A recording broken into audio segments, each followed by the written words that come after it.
What up? What up? What up? What up, Moody? I What's up? What's apologize up? for making this late. That's all right.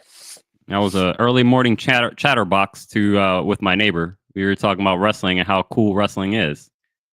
Um, like I said, we got him, and he said he's going to bring his children along. So next time we gotta figure out when the next show in DC is. I told him like I feel like somebody. I ran into somebody at a Dunkin' one time, and he saw me wearing my Austin hoodie. And he was like, bruh, I like your hoodie. And then he was like, I'm a wrestling fan too. He's like, I go to all the shows. And he was like, oh yeah. He's like, yeah, they come through like every 6 months. Mm. So if that's true, that means they should be here around August. Which would Good make old sense summertime, because pal. they're gonna be in Paris, right? At the end of August. So it's like, okay, a little quick flight out of DC to go to Paris. Yeah. Not that bad. I'm just assuming, but nonetheless, we got people getting into wrestling of all ages. I've been doing a lot of starting to talk right now, so I'll let you start off with your Percy's. Well, I only got one. Back from the couch. I watched Long Legs this week. It's on Max. Yeah, I watched it on Max. I enjoyed it. For those of the people that don't know out there, obviously I know you know this. You watch movies way more than probably anybody. But horror movie starring Nicolas Cage. I wish I could remember the other leading actress's name because it's really starring her. But Nicolas Lily Rose Depp. Okay. Oh yeah, that is Johnny. Yeah, that is her. You're right. That's Johnny Depp's daughter. But for the vibes of the movie, I really, really enjoyed. It's funny because I didn't even realize that it was like a not trilogy, but a parted movie. You know, part 1, part 2, part 3, and like coming to the conclusion and all that stuff. Michaela Monroe. Makai Monroe. I think that's her name. Oh, is that her name? Okay, wow. She looks just like her. But man, I tell you, it's the scene. It starts off already pretty intense. You know what I'm saying? I don't want to give no scenes away or anything, but just, when they first start their investigation with her partner and her partner isn't in the movie too long. And then obviously the Long Legs interrogation, which immediately just brought back Joker from The Dark Knight. You know what I'm saying? Like the monologue that he goes on. Yeah. It just immediately invoked that to me. And even the twist at the end, when we get the reveal of like how this whole, conspiracy of like killing people has been working like over the years.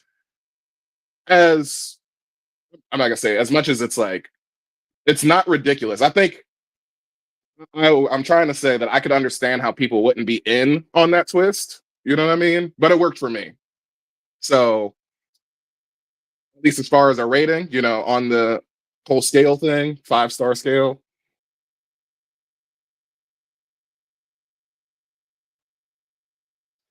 3.5. 3.5. I got it. I would it is one of the best horrors for sure. I still haven't watched The Substance. So recently, but it feels like mostly vibes. Substance is not really a horror, but yeah. Thriller. Yeah. Uncomfortable movies, I guess, cringy movie. Yeah. But I still need to watch The Substance. I'll get to that eventually. But yeah, that's my rating. Simple enough. I'm not gonna keep it too intense. But. I've only seen this movie once, and it was when it was in theaters. And I will say that I watched it. I want to say like it was a late showing. It was like at least a 10 o'clock, maybe 11 o'clock showing. I came away a little bit disappointed. I feel like I fell asleep during parts of this movie. But I'll blame that on me just being tired and not the movie. I gotta give it another chance. But the first time I watched this, I was a little underwhelmed. But I'm glad that this was a movie where it was kind of split. But I do feel like more people liked it than not. But I guess I gotta give it another chance. Is what I'm saying. Yeah, I'd say for sure. I mean, Nick Cage steals it because it's like every time he's on the fucking screen, you're just like, what the fuck is this? This guy is just Nick Cage just being Nick Cage. Like I gotta give myself another chance to see like how I feel about this film again. My thought is about like the character of Long Legs. Like, yes, it is very clearly, even when it starts off, with like the meeting the kid like in the flashback scene and everything. Mm-hmm. Obviously, it's Nick Cage's voice. He has a very distinct voice. But like even the singing part of the shit that he does, I feel like for it to be this time capsule and like of the 90s, and we understand the flashback was in the 70s when that happened. This would be a loser like rocker from that time. You know what I'm saying? It kind of works. Like that's the age of like Poison, hair metal, like rock and roll and stuff like that. He grew up in that time, and it's like he's just a loser burnout of that generation. That's kind of how I view him. It's like this is the most significant thing he's done, but it's like he's not necessarily captivating as a person, but he's definitely unnerving. He does stand out, but yeah, in an uncomfortable way. Anyway, that's enough. I gave this 2 stars on my letterbox. 2 stars? Really? Yeah. I feel like it's definitely mostly vibes, like I said, and I understand that I think the acting was very well done. Dull too. That's what I remember too. Yeah. Yeah, it actually had me. Like, it had my attention. I will say that Blair Underwood feels like he's completely transplanted from a different movie into this movie. Like he's doing like what's that Rewatchables award? he's like doing NYPD Blue cop banter, like talking about the Raiders or whatever the fuck, like in the movie, and it's like, yo, this ain't a movie for that. Like, what are you doing? But I thought that was kind of funny. I'll watch it again. Like I said, I blame mostly. There are some movies that I watch in theaters, but I have to watch a late showing for whatever reason, and that's more of an effect on me just being tired and getting older, and just like I'm falling asleep because this fucking reclining, leather chair is comfortable right now. Yeah. I feel you. So I'll give Long Legs another chance, because that's one where I have a 2 stars is me just kind of like I have a bit mixed feelings on this, but I don't know how to judge it fairly. So I kind of like leave it at like 2 or 2.5 if I put it somewhere around there. All right. As while we're talking about, I guess, media content, I'll start with my first one. The Heart Park 6 is why being Kendrick fan is worth it. This is one of the many evidences. It doesn't have to be the Heart Part 6, but this is just another clear case of evidence of why being a Kendrick fan is. It's all in the game is worth it, because you can go all the way back to something like Good Kid, Mad City, and you can hear what's the one? What was it? Dying of Thirst. And that's a 2-part song. That's a 2-parter. Right? That's a long song. What's the first part? What's the first part on that? Is it? It's something about like dying or something. I don't know. I'm looking. I forget. But on the first part where he is having that conversation when the lights shine off and it's my turn now. Concern. Promise that you will. Sing, yeah, we'll sing about me. Sing about me. That's what it is. Sing about me. Yeah. And so, like that second verse where he has the girl is talking back to Kendrick, and then he's talking about like you talked about my sister and this, that, and the third, and then again, being a Kendrick fan, you understand what he's talking about because he's talking about Keisha from Section 80, right? And so there's just so many ties that, as someone that has been listening to Kendrick since 2011, to hear him now and like the part 6 where he talks about, his relationships with, Ab-Soul. Huh? I said Shireen. I was pulling another name. I thought you were going to say a girl. So. Well, the Heart Part 6 specifically, he's talking about, his relationships with Ab-Soul and Q and J-Rock and whatnot. And I know for me, I've always said like, yo, I know everybody loves Kendrick. I love Kendrick. Kendrick's the greatest rapper of all time. Up there. Top 3, top 4, Mount Rushmore. I always say, from a spitting perspective, I always give people the song. Hey, listen to this song. Ab-Soul, Kendrick Lamar, rapper shit. It's 9 minutes, no hook, just bars. And listen to it and tell me who's the better rapper at the end of it. And I'm like, you can't tell me Ab-Soul didn't get on goddamn Kendrick. And so to hear Kendrick on the Heart Part 6 talking about like, yo, Ab-Soul over there in the corner breaking back down Mac and Miles. I want to get my pen game up to his level because that dude is on some ridiculous stuff. It's just like, bro, I know I've been saying that shit. And I'm glad that like game recognized game.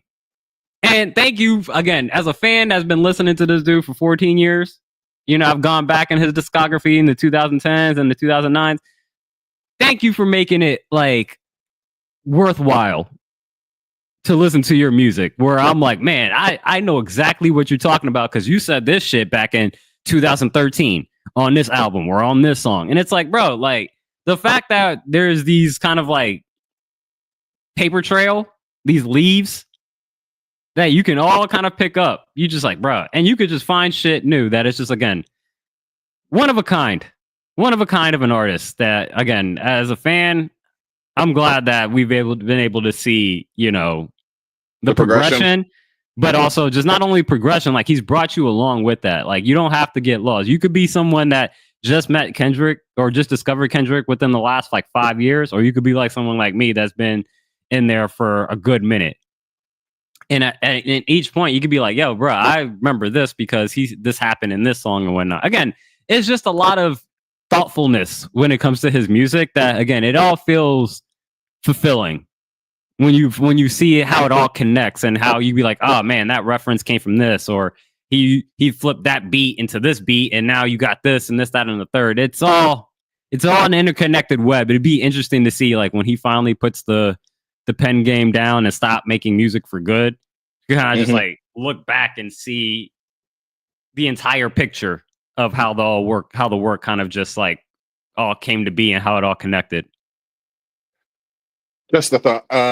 Turn your mic down just a slight bit. I wanted you to get your monologue out, but you were pegging a bit. But as you're going, I mean, obviously there's nothing to disagree with on that. And when you say, you know, Absol is right there, if not ahead of Kendrick, you know what I'm saying?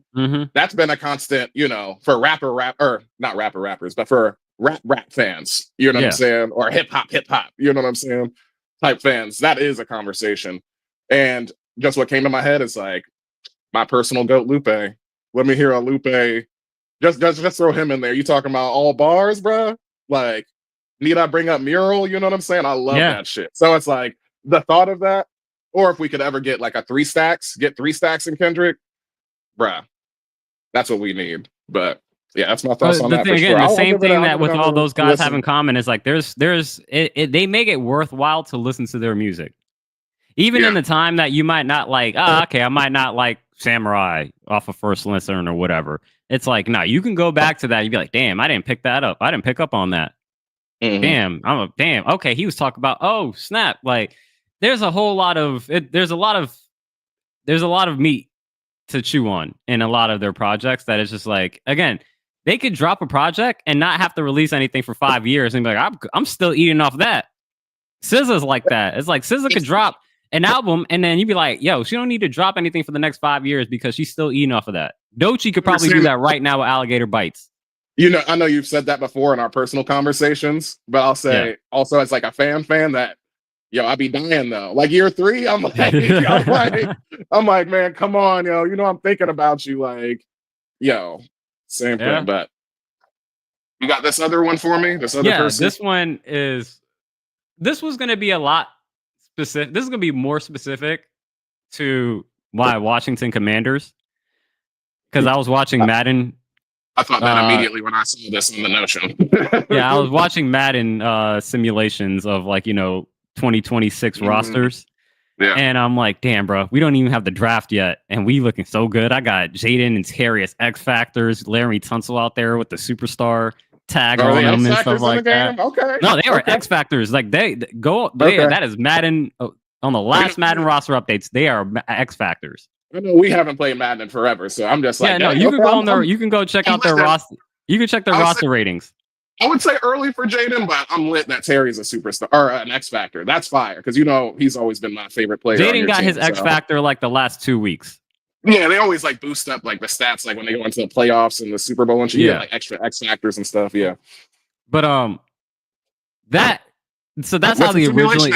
How did the simulation end though? How did the simulation end? You said you were watching the simulations. Yeah, I mean, I've watched a lot of them. Most of them they win. This one they actually lost. They gave up the lead and ended up losing.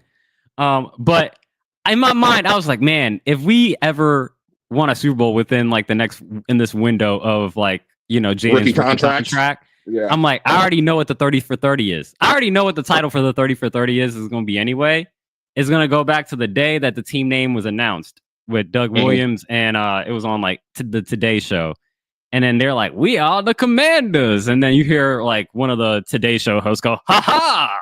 That's the And title. just, we are the Commanders. yeah, that. But man, that's how originally this topic was going to start off was. But then I was like, no, this is a problem. It's only goddamn March 27th. This is why this is a problem. Right now, it's NFL offseason should be classified as a Schedule 1 drug. I'm using the NFL because that is the national sport of America at the time being, but it could be anybody that is passionate about any kind of sports team that they have, any kind of off-season hope. It should be Scheduled 1 drug. Yeah. It's insane. Yeah. When I saw NFL, Schedule 1, I was just like, I know you would not be saying this, 2 years ago or 4 years ago. You know what I'm saying? I'm like, your Commanders are lit. And I know you have been even during the dark days, even during the dark days, that's even more of a reason to schedule it as a classified one, as a Scheduled 1. No way, I'm numb to it, dog. I think you're just a super diehard. I mean, football's your favorite sport. Like I told you, wake me when the season starts. It's a daily thing. It's a daily thing for me. And so, like for me, I'm that's a problem. And then to be like, oh man, like March 28th, we didn't even have the draft yet. I don't even know who our edge rusher is. And I'm like, oh man, like. We could possibly win 12 games. We could get to the Super Bowl. We could do this, that. I'm thinking about a 30 for 30 here. Come on now. Like that is a problem.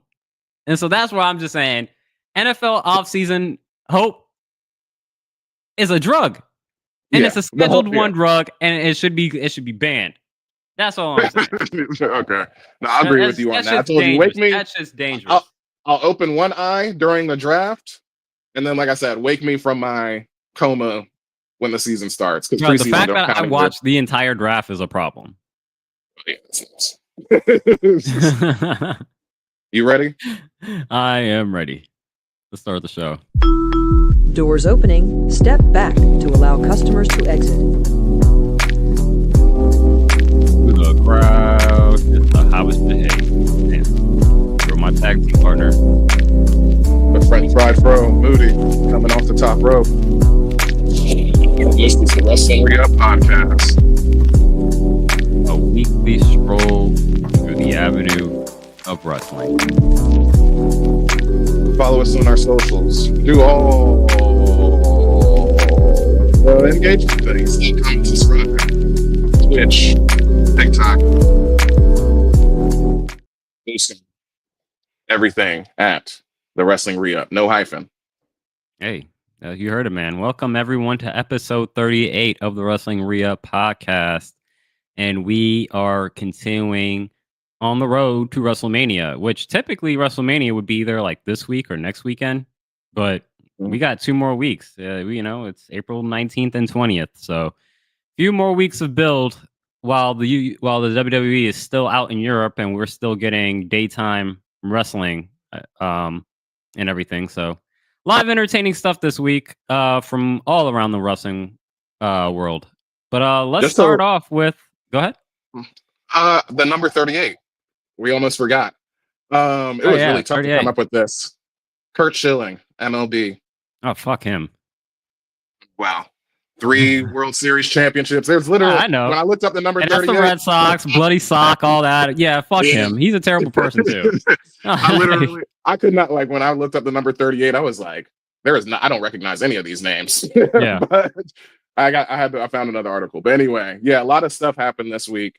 If you don't mind, I'll start off. I did put the first current event in here. The Chris Bay benefit show. Yeah. Was this weekend. Or actually this Monday. And great to see him up and walking around, but this was the first. I mean, he was on Chris Van Vliet's YouTube interview right before this, talking about the injury and like how it happened and all this stuff. It was in a tag team match versus the Hardys. Just took a bump wrong. Just unfortunate event. And I tagged the article. I'll read the beginning of this. This is from WrestleZone. Chris Bay took his first steps back into the ring at FSW's Benefit for Bay event. Future Stars of Wrestling held a benefit show to raise funds for Bay on March 20th 3rd, as the TNA star is on the road to recovery after he underwent surgery and a neck injury he suffered in October. Bay recently opened up about this injury and said that he was in a wheelchair for weeks and posted a video of himself walking in February. At the end of the show, Bay came to the stage, walked into the ring, and hugged Karrion Kross and Hammerstone, who competed in the ring. Bay was clearly emotional and received a standing ovation from the crowd. And I did actually watch this, his promo that he did, which, you know, it's so ridiculous to even call that a promo. It's just he's a person, clearly at that point in time. He is not a wrestler. And it's just so awesome to see all the support you get from like multiple, I guess, organizations or wrestlers from different organizations, and it just shows the support that he had. You had Ace Austin in here, Leo Rush, Johnny TV, Karrion Kross was here with Scarlett. Representation all over the place. So it was just really awesome to see the support for Chris Bay, and his funds going to, you know, his recovery and his bills and everything. Yeah, there was some. Yeah, I saw some clips go up over the weekend, and or whenever the event was happening, and seeing him be able to just like, you know, walk to the ring and get into the ring is just, again, an amazing thing. And, you know, shouts out to Chris Bay and prayers to everything. And, you know, it's just an amazing thing to see. It's an inspirational story. That man literally broke his neck. Literally broke his neck. So I saw some funny moments, some cool moments throughout the day. I saw during the Ricochet Rich Swann match, they did a little Michael Jackson dancing, a little bit. Did you see that moment? No, I didn't. I need to see the highlights. I just saw the article. Rich Swann would like he would put an arm up, like, you know, as like they're trying to, like, you know, do a little test of strength thing, and then Ricochet would put his arm up to match him, but then he would then put his other arm up, and then it eventually turned it into like Michael Jackson Thriller, like Beat It, the Beat It dance. That's what it was, and it was just like, that's funny. I like that. But great event that happened, and I'm glad that, you know, we're on a better path than we're on. Yeah. So we started off the week with great stuff, and then we want to roll into Raw. Yeah, flagship show, and this was in London. I think it was in London. Yeah, let me look at this article. Scotland. Yeah, Glasgow. Yeah, that's where we're. Yeah. I felt this was a very, like, I have everything here pretty much as a mid, but that doesn't mean it's a mid show. It was just, you know, it's a connected. It was more of a connector show, if that makes sense. Now, it wasn't like a major was happening, but it was just continuing storylines from everything. So everything that I have here is stuff that I'm intrigued by. And everything here is like mid-rising, you know what I'm saying? But nothing kind of went over the top to really be like stole the show for me. Even the finale of the show of Penta versus Braun Breaker, I'm like, okay, that's a mid for me as well. But where do you want to start off on Raw? That's the biggest thing that happened. I have this written as Cena versus the WWE Universe promo, because he does not mention Cody at all in that promo. He only talks about the championship and breaking the record and stuff like that.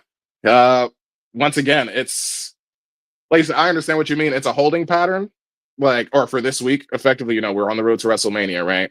But this was a great promo, though. Just bringing back up, like, you know, my best idea I had back in the day. You all laughed at me and told me it was stupid, the spinner belt. And I'm just like, oh man, if he makes another spinner belt, that would be fucking sick. Like winning at Mania and unveiling the new one. Also, like, quote saying, you know, he's gonna ruin what wrestling.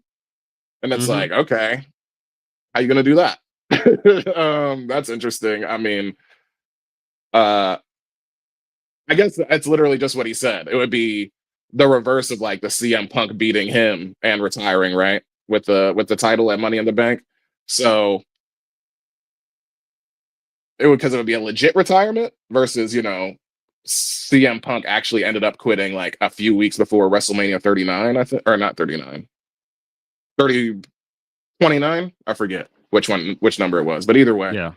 this was still great stuff. Cody does come out in the end and says he's taking the title from, or Cena was saying in the promo that he was taking the title from us, the fans, because we're horrible people and stuff, and like saying how we memed the kid and like made fun of him. I'm like, oh, that's true. I didn't do it personally, but everybody was talking about it. And Cody's like, you're gonna have to go through me. You talking about taking it from them? You're gonna take it from me first. You know what I mean? And Cody just doing his standard Cody stuff. So, what are your thoughts on all of this? Yeah, I think you hit the nail on the head on most of it. I think there is a little bit of a holding pattern. I did like the spinner talk, and there's a lot of truth to what John Cena has been saying the last couple of weeks. I do think it is just now like, okay, then why? I guess I understand why you're going after Cody more so for the title, but I guess you don't really have a beef with Cody. What's your reason for aligning with The Rock? You know what I'm saying? There's a lot of questions that he's not really trying to answer. He's just kind of, to John Cena's point last week, is just like, you're just kind of complaining about the fans for 2 weeks. You know what I'm saying? So it's like, what is the real motive? This seems if this is the motive, fine. It seems a little bit hollow. So I feel like there needs to be something a little bit more directed to Cody, because right now, like, Cody just seems kind of just waiting for John to agitate a fight with him, but he's really not. Yeah, but he's just by proxy. I mean, he's just the guy holding the belt. It's just the guy holding the belt. Yeah. He's talking to us. I mean, that's why I had it written, or that's how it felt to me. I mean, like I said, he didn't mention Cody at all in that whole like 15 minutes before Cody came out. And again, he hasn't mentioned The Rock. Like, he hasn't mentioned like why he has like he's complaining about the fans, but he hasn't really explained why he's doing what he is doing. I mean, maybe he's done it a little bit. You know what I'm saying? He says he wants to win the title, take it, leave, and then retire, and then have the fans suffer. Fine. I will say, I think his points about the spinner belts and everything, fine. I like that. Maybe because I think John Cena is going to win at WrestleMania, and I think he's probably going to win decisively at WrestleMania. I don't know how I feel about him saying that he's going to retire with the belt. Yeah, I mean, I think the image, that takes a hit to my predictions if that is the direction. Where I'm like, okay, like, they're not gonna just have the belt gone like that. I mean, technically they can. They've done it before, but I mean, like, they've done it before. Not in this manner, I guess. But we'll see. We'll see. I'm still leaning John Cena winning the title at WrestleMania. But when he said that, I was like, I don't know if they're gonna do that. Yeah. I will say that I could imagine a world where, because like when Brock did it, Brock wasn't outside like that. John Cena is like a Hollywood star, so it's like you can imagine him being on a red carpet or just sitting in a HQ interview, like with the title sitting on his waist as he's like having the interview. So it's like you can still get like more of a mainstream look with John Cena. He's talking about, I'm the last WWE champion to ever hold this belt. And being like kayfabe in shoot promos, like being kayfabe I'm in 17 shoot time promos. last champion ever in the company's history. That's me, John Cena. Yeah, they got to get a new belt. Fuck them. This is my belt. Yeah. So, that's good stuff. If they end up doing it that way, and he's gone. Yeah, at least got to put him on TV. Like, he's got to have press events and stuff like that, because Brock wasn't giving you that. What you got next?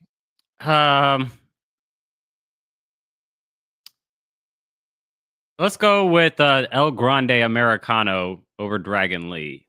Oh yeah. Let's start with the vignette. Controversial. Awesome.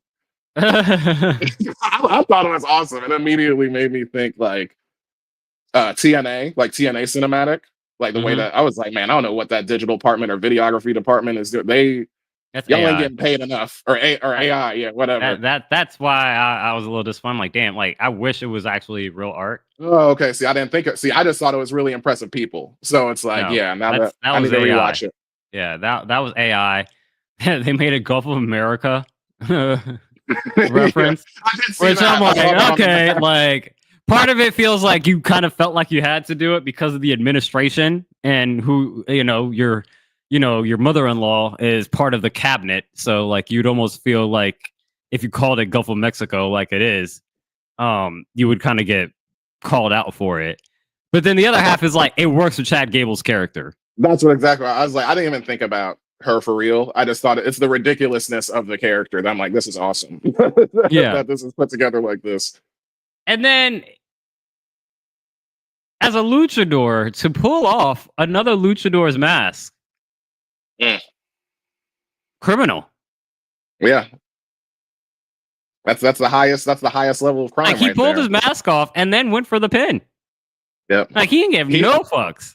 He pulled that's a lucha de apuestas thing, like mask versus mask, like, and then the heel, pulling it off, like, because that's obviously we know traditionally that was like a huge thing back when like real kayfabe existed.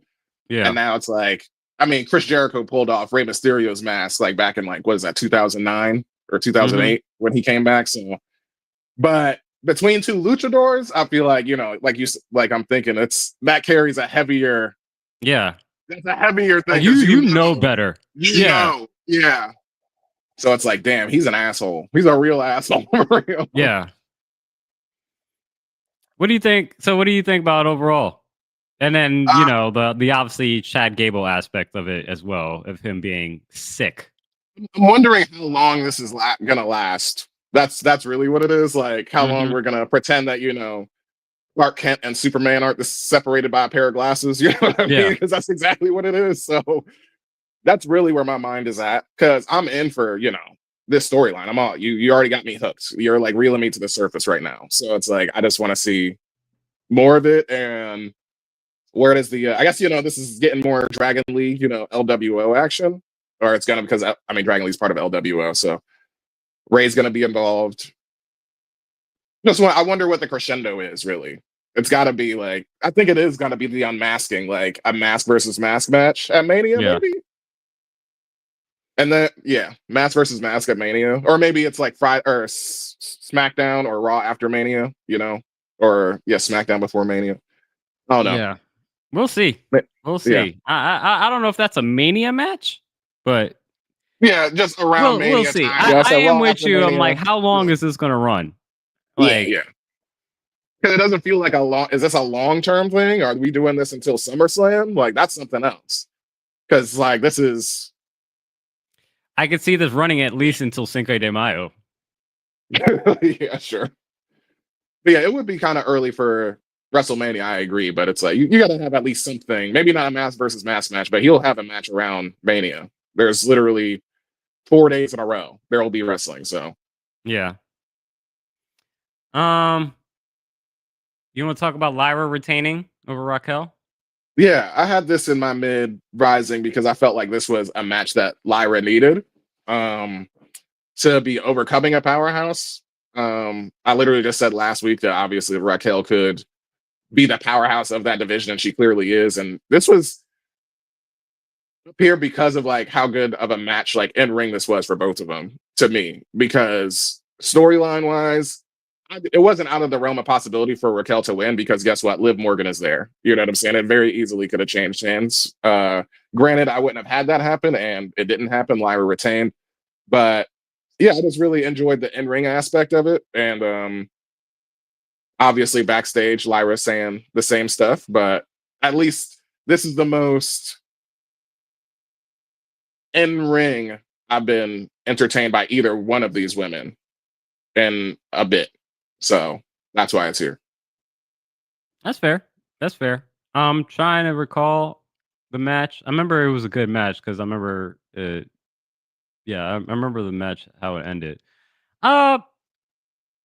It's cool. It's not something I actually expected. I probably would have expected maybe Raquel to maybe pick up this win, maybe get her in a possibly rivalry or in a contentionship for what was it? Intercontinental Women's IC championship. title. But she is tag team champion.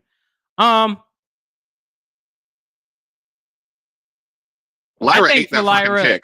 That's what You said stuck what? out to me. I said that she ate that fucking kick, dog.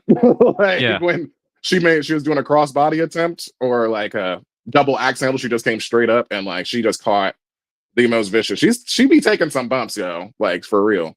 Again, I He got think kicked in the face. I think what's happening with Lyra, and not just Lyra, I think it's just the road to WrestleMania is you know, it's kind of like it's going down a fast hill, right? Like the sooner that we get there. And so I think for someone like her, she's still kind of getting her feet wet on the main roster, that Mhm.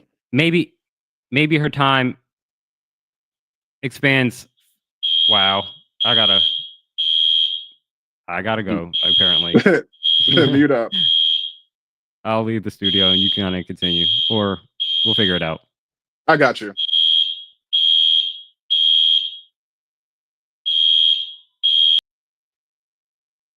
Well, listeners out there, Samson's having a household emergency right now.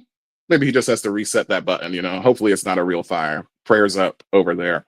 But we'll talk about next up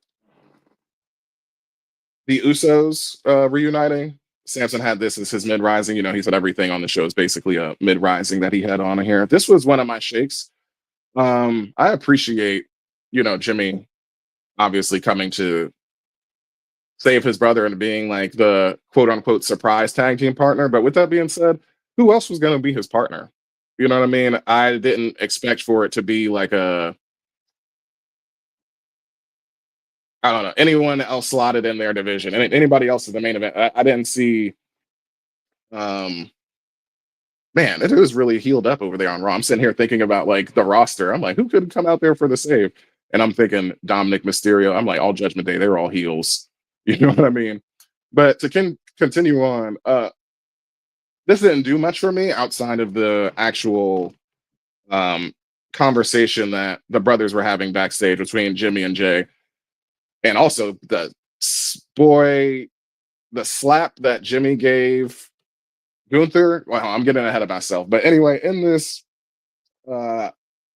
backstage promo, Jimmy is talking to Jay and says, hey, bro, basically like, bro, you got to lock in, man. You know what I mean? Like, you can't be literally slipping. They turned in the botch of last week, him slipping into the spear and doing it the same thing this week. And Gunther getting the upper hand on him. And Jimmy's bringing that up. Like, bro, you got to lock in. I need main event, Jay. I need the Jay that won the Royal Rumble. I need that fire in your heart. You know what I'm saying? And just getting him hyped up, like, for his Mania match and telling him to, like, that's that. You got to lock in. With that being said, Jay's walking away up the stairs, and as they're dapping up and leaving, Jimmy sees somebody passing the hallway. It's Gunther. And he just straight up challenges Gunther to a match. Gunther's like, You want a match? All right, sure, whatever. Don't be slipping like your brother. And Jimmy summons his Samoan ancestors and slaps the taste out of his mouth. This was the Friday after next, like, ribs so good make you want to slap your mama. Slap. Like, he slapped the shit out of Gunther. He ate that.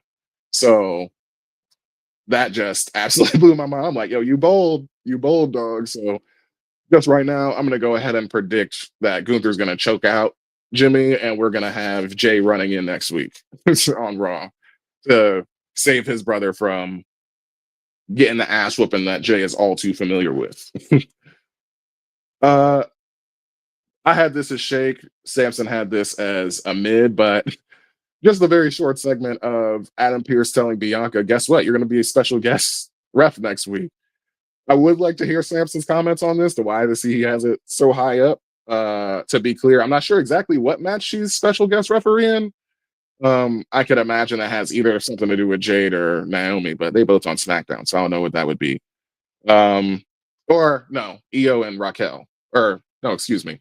Io and Rhea. See if they're having a match. Or one of them must be having a match. Obviously, she must be special ref. And she's like, I don't know how to ref. But very cute from Bianca. You know, she always delivers her lines very, very well. And this was just as funny. And this short 45-second clip is like, you know, old NXT Bianca being bratty, like, you don't even go here. You know, that's what it evoked to me. And that is Raw. Yep, because I had the Usos reuniting as Shake. That's it for Raw. We're gonna move over to Tuesday. And first, before we get to NXT, we have current event that TNA legend, I believe she's 5 times, she might be more than that, 7 times, something like that. Gail Kim, TNA legend, she is done with TNA. Granted, to be honest, I do not weekly, watch TNA, but I thought I was aware enough to know that she wasn't actually active still. I mean, she might have been on a Legends contract, but either way, we have a few social media posts here from Sean Rossop of Fightful. Gail Kim does not have a non-compete or a wait period in her termination. Fightful Select has learned she's able to work for any company immediately. So that, I mean, to me, that's surprising. I always envision, I mean, she already had her WWE run. Also named Gail Kim. She's always gone by her real name, I'm pretty sure, if I'm not mistaken. But the thought that I have is like, yeah, I never thought she would leave TNA. Like I associate her with, the way people would associate Charlotte or Trish Stratus or, Lita, all with WWE being the top of the women's division. And she is like the one when it comes to TNA and the history of their knockouts division. So we will see where she lands. I could definitely see, obviously, AEW. I think AEW would be interesting. Maybe she's in a manager role or something over there. Or, I mean, obviously, there's so many different jobs, writer, producer, all that stuff. I mean, within the wrestling. So maybe she's not on screen. Maybe she is, but she's a legend. And I'm sure people who know wrestling, who are hiring people for jobs, her resume speaks for itself. She doesn't need an introduction. So we wish the best for her. And shouts to Gil Kim and what she has coming next. We will be waiting. Over at the bodega, we got NXT. This was the only primo that I have. Oh man, we got my man Samson back. We got Habisha Hayes on the block. Yet. On the block, what you serving out there? You serving these fiends, getting the money up? Nah, bro. And fire alarm in my building just went off, so everyone had to step outside. So I'm on my phone while we do this. But go ahead, continue. Where are we at? Oh man, I went through. If I was just about to start the bodega NXT. If you have any quick thoughts on, I ran through Gail Kim. If you have thoughts on her, leaving TNA. I mean, yeah, I was actually quite surprised to see that kind of come through on my timeline. And the fact that it said fired, it seemed like, it was kind of unexpected. That was another thing as well. So, I mean, my initial thoughts was the fact that, she's a Hall of Famer in TNA, but she hasn't been on WWE since she left, long time ago. So Yeah. the immediate thought came to me, obviously, she hasn't wrestled, and I think she's retired from wrestling. Maybe she could be in a backstage production, but the least that you could do is put Gail Kim in the WWE Hall of Fame. And she has a no compete, so maybe you could probably sneak it in by now, like for this year's WrestleMania. If not, you could definitely get her in by next year. But I mean, I think that's more than enough that for her to be able to include her into the WWE Hall of Fame. Yeah. Thank you for pointing out that she was fired, because I did point out that I was surprised more than anything, because when I associate, Mount Rushmores of TNA, she's on straight up just Mount Rushmore. She's the woman on the Mount Rushmore of TNA. So the thought of her being fired, like you bring that up again, I'm like, yo, that's nuts. But her resume speaks for itself. She'll be fine wherever she goes. But yeah, that's the quick thing that we had to go over real quick. But thanks for that. This is definitely going to be in the Patreon dark episodes with the fire alarm in the background. We couldn't think of a number 38 or nothing. We gonna keep this rocking. You can still hear the fire alarm. Yeah. Is it that loud? Oh yeah. Okay. Yeah. Oh yeah. So we gonna keep rocking. Like I said, maybe if we get the 2-3 people in here, we'll address it to them. But Right. Over to NXT, the only primo that was we had up here between the both of us was me. I had Steph, the double retention for her NXT women's title and the North American title versus Fallon Henley in the main event You had this as a mid. For me, it was a primo just because it's a double retention, like double duty, pulling a weekly double duty, 2 titles on the line.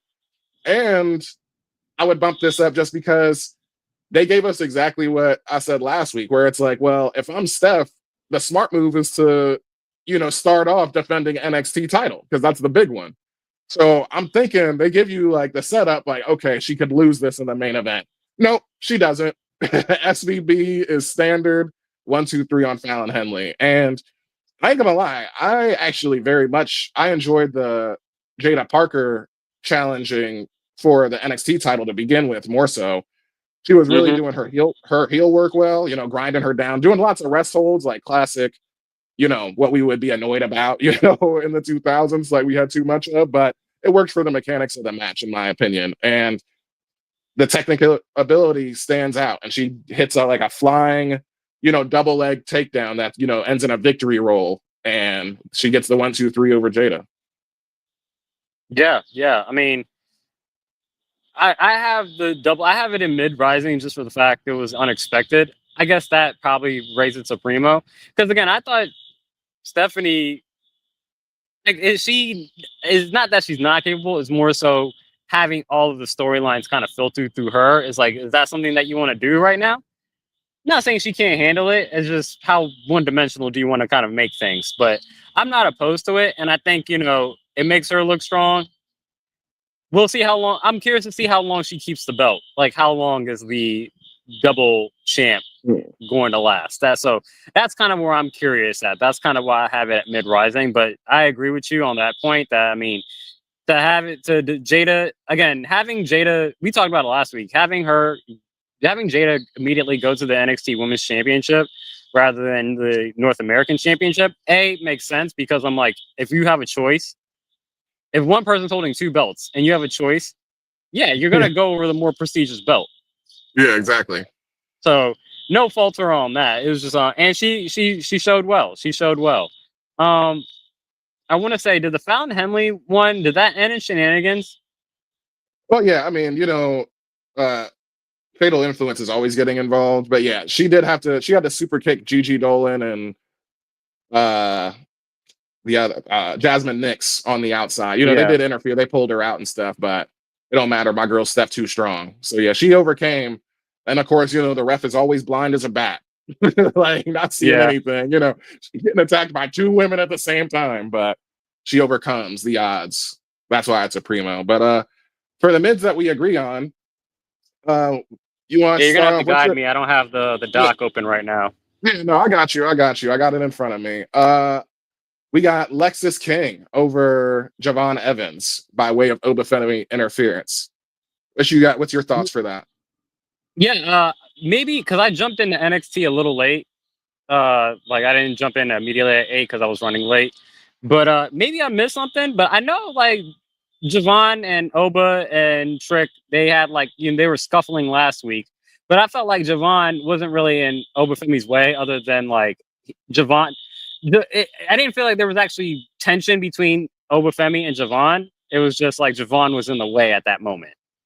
So to see Obafemi come out and cost Javon Evans that match was kind of surprising to me, unless I missed something earlier in the night that warranted it. No, I think it just roots back to the scuffle, like you said, that happened last week. But the lasting image of the last big move that gets hit in that match is that boy Bouncy on Obafemi when he comes out of nowhere and he uses one of the bodyguards as a jump and hits the cutter on Obafemi. So I just think it was a matter of Obafemi remembers that cutter that he gave him last week, and he's like, "All right, I got you, little boy," and gives him a fall of grace on the apron.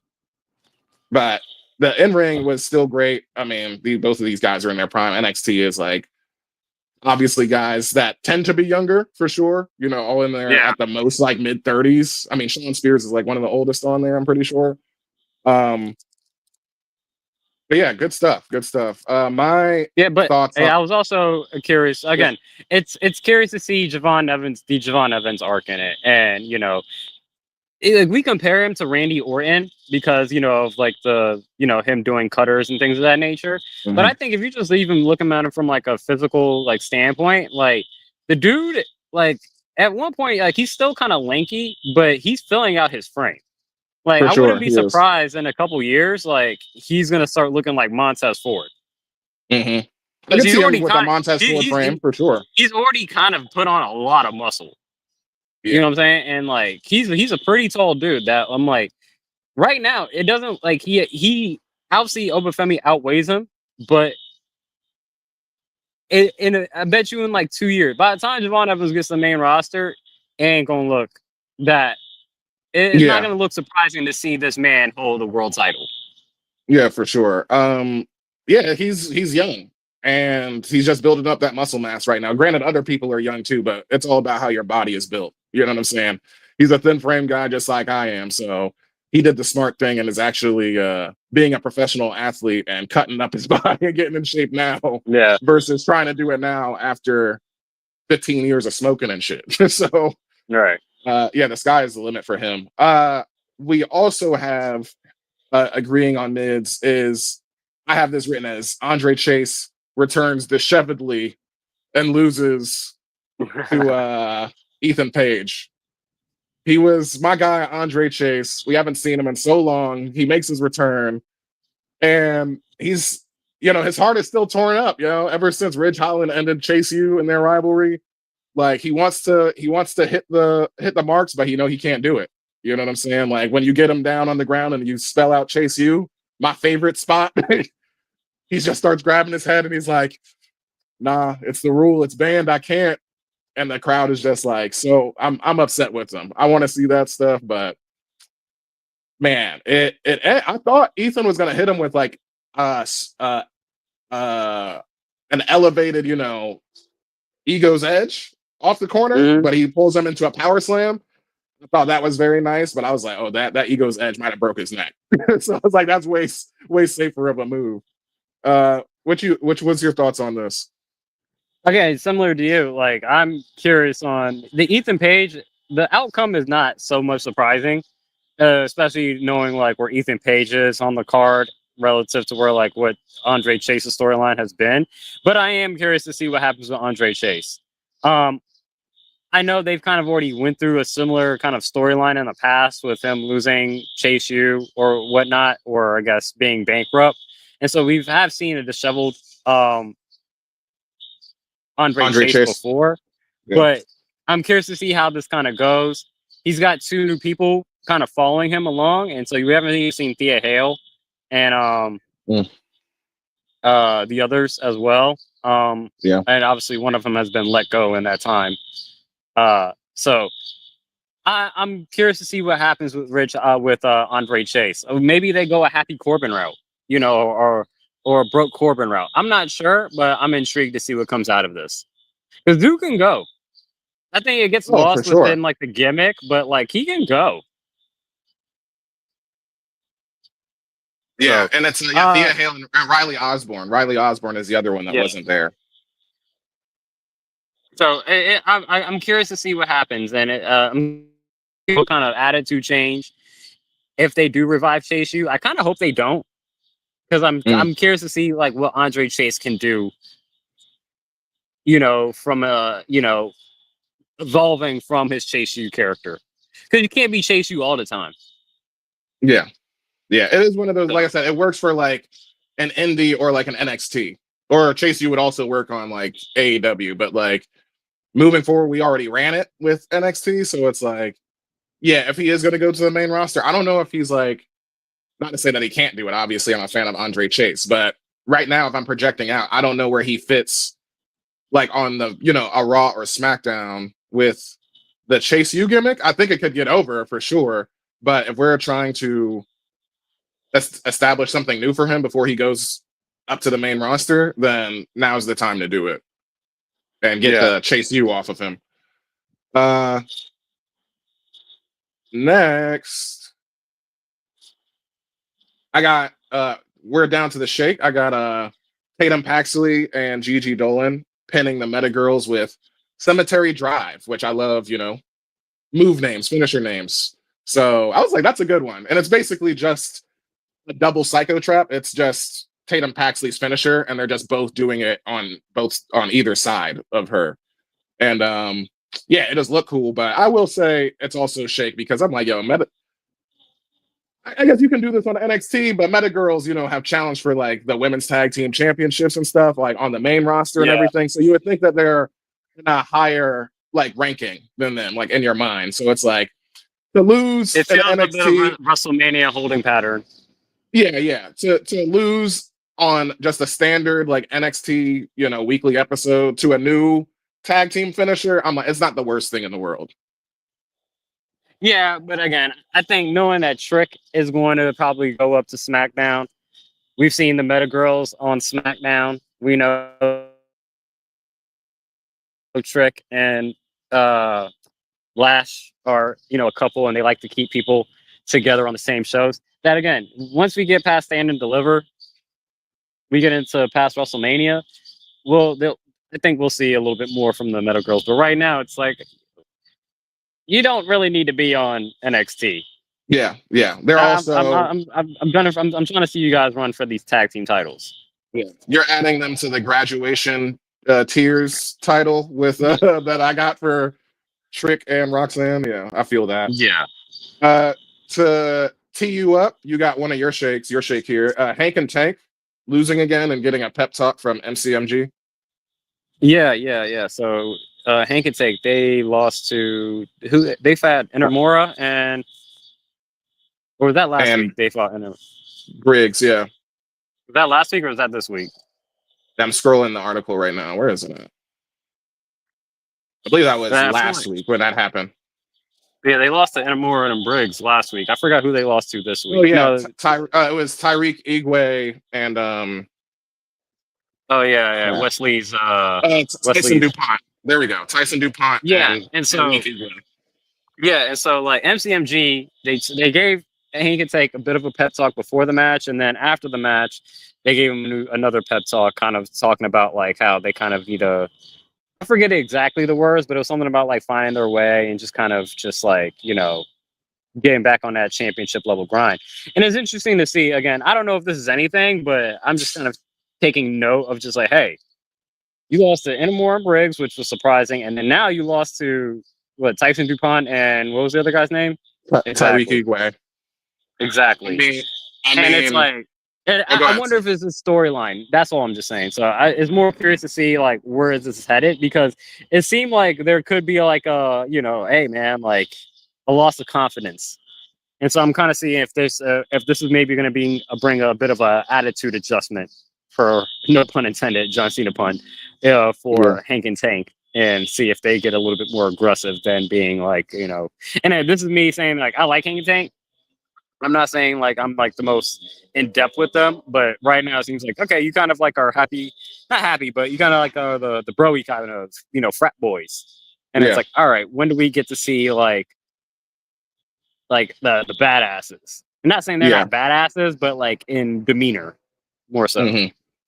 Yeah, I mean, to be honest, I know I've said this before, but I ain't mad at them losing. I'm not the biggest fans of Hank and Tank, so they just need to work on me some more. So it's like you give me this storyline because they have been shallow up to this point, being frat bros or whatever, or not even that, but like the kind of like the '80s, like just throwback kind of, shallow kind of tag team. And yeah, I would be more interested in it. I mean, I think that this is the first step of that story. You know what I'm saying? They're clearly giving the rub to Hank and Tank from MCMG because I think of people like me.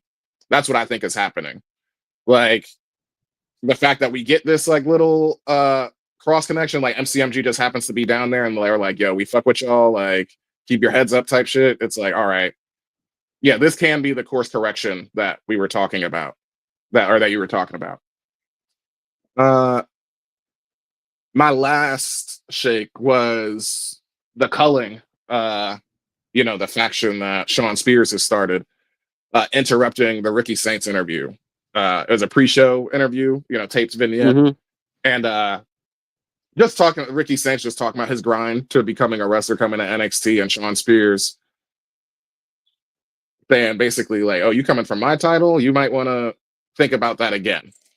Very standard for the most part, but I just like to continue. I think this made Sean Spears like No, I guess I should have been I should be taking him serious. I did take him seriously through the rivalry with Tony D'Angelo and winning it. And I guess now that he's separated from Tony D'Angelo is the anchor of that. And now I would see him as the anchor of this Ricky Saints rivalry going forward. You know what I'm saying? Because he actually is the champion. Ricky is the new debut. So I'm intrigued by it. If anything. It's really, I believe, just a matter of time before. I mean, Ricky's going to win the North American title for sure. I don't know how soon that'll be, but my big booking for him is actually him winning the NXT title at, Stand and Deliver next year. Is my, I've been shouting that out. But did you have thoughts on the culling? Not really. I mean, they're interesting. I mean, I haven't been exposed too much to them. They haven't really given me anything that I'm like negative against, but they're not anything I'm like, okay, yeah, like that really stood out to me. So we'll see. I mean, I think this is a good rivalry for me to kind of sink my teeth in between him, Sean Spears, and Ricky Starks. Yeah, he's still in AEW in your mind. Ricky Saints. And so. For those of the people listening, Samson is having some connections issues. I'm sure you're already realizing that.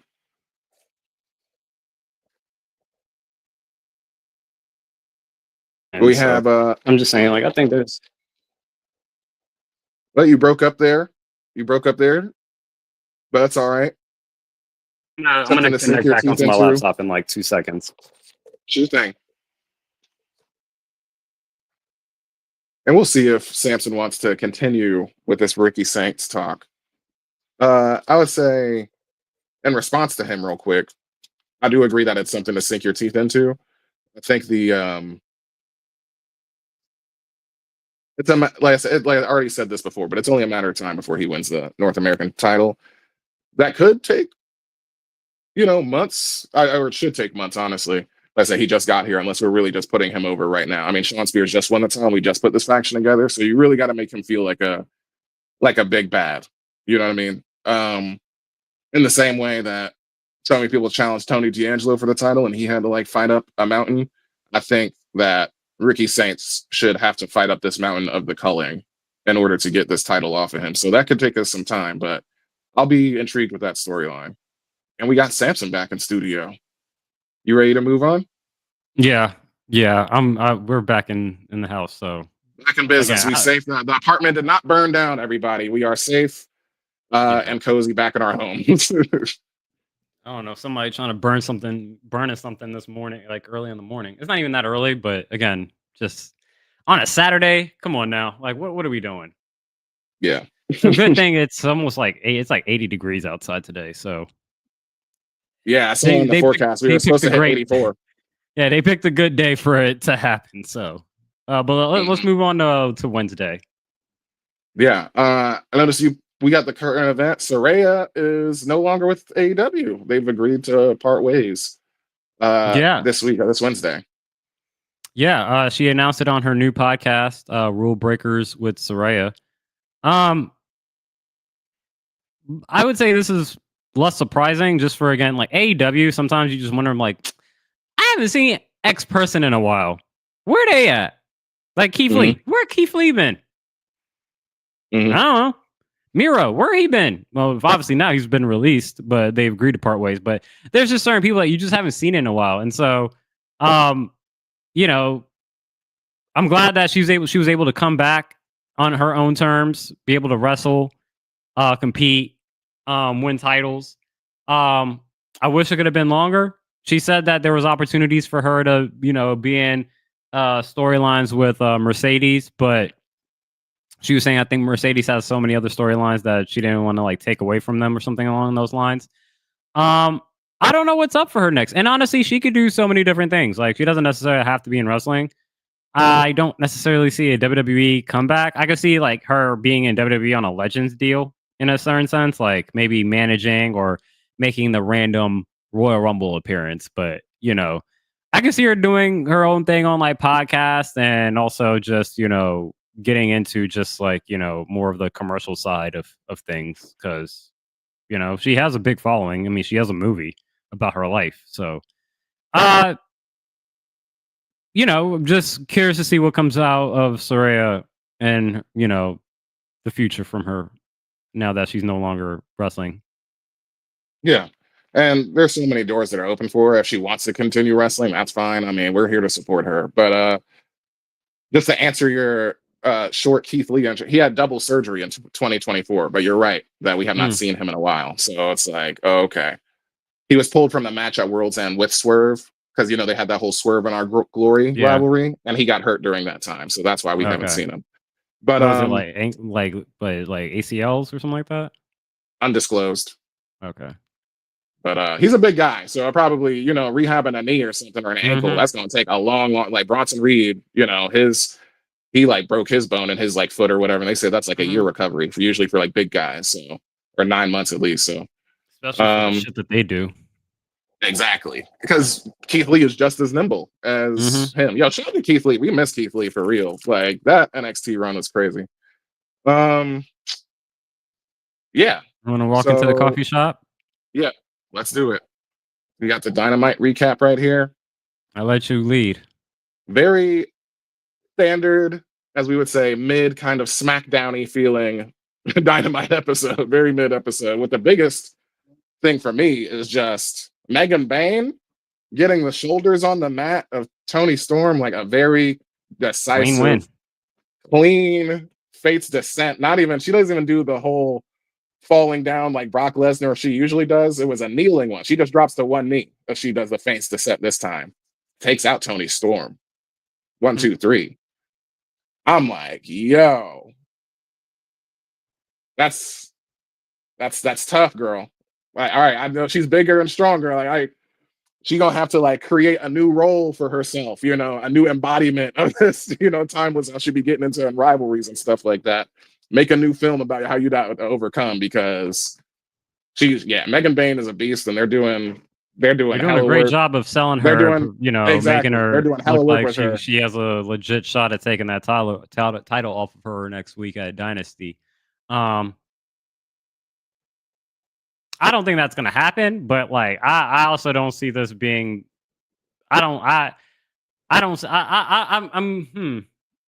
It's interesting to see how next week will end with that match, because I feel like they're only just getting started with this rivalry, and especially not to mention that like there's conversation that like Mariah May is times at AEW maybe up. So it's like a little bit of a reshuffling of the women's division or roster all around, not even just within AEW, but TNA we talked about, WWE, they're going through certain things as well. So I'm here for this storyline. I just hope it just continues past next week, which I do think it will. I'm just curious to see how that will occur. I think I don't even know if it ends with like a decisive finish. I think it might be a DQ. I don't know. I don't know, honestly. I have a week to make my decision.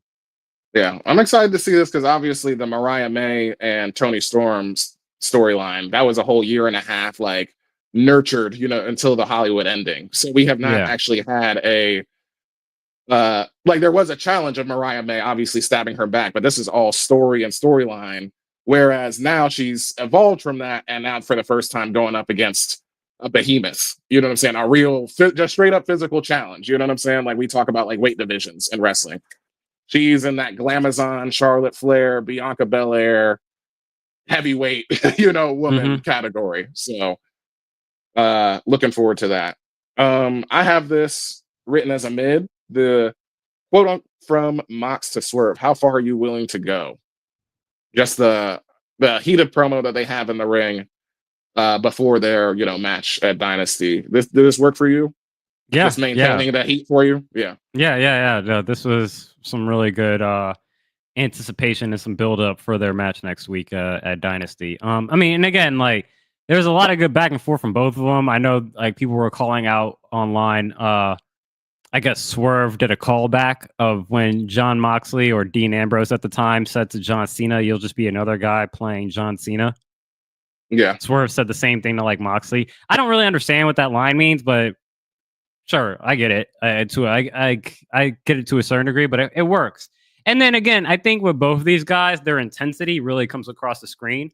That you don't even really need to actually hear the promo. You could kind of just see the visuals and just like see how they're getting in each other's faces. It's a lot of good visuals for a vignette, for the pre-match vignette. Yeah. So they did everything. They checked all the boxes as far as getting you hyped up for this match. And then, not to mention, Swerve and Hangman having their little backstage confrontation. That was also, that also adds a little wrinkle in it as well. Maybe Hangman might, interfere in this match. Who knows? What happens? What about the next mid topic that we also have in here with MJF and Bobby Lashley? Like, there seems to be a little bit of a like we got a lot of possible names adjacent to this AEW championship. It feels like in the near future. So I'm really curious to see what happens in all of it. Yeah, Swerve starting this off by just straight up calling out Jon Moxley also, like coming out to the ring. It shouldn't have started any other way because we know Swerve is badass. And just a few quotes here, but from him to Moxley, you bled pints, I bled buckets. You've been in Texas death matches, I've actually won them.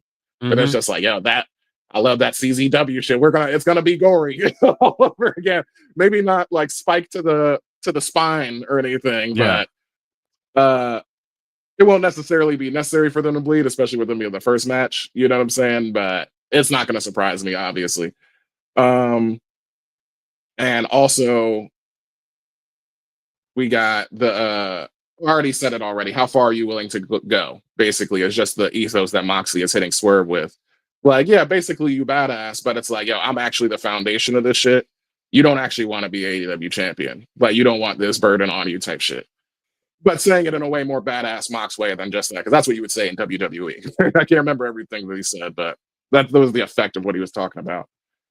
I enjoyed it a lot. Looking forward to the match, and that's all I got for that. Lashley.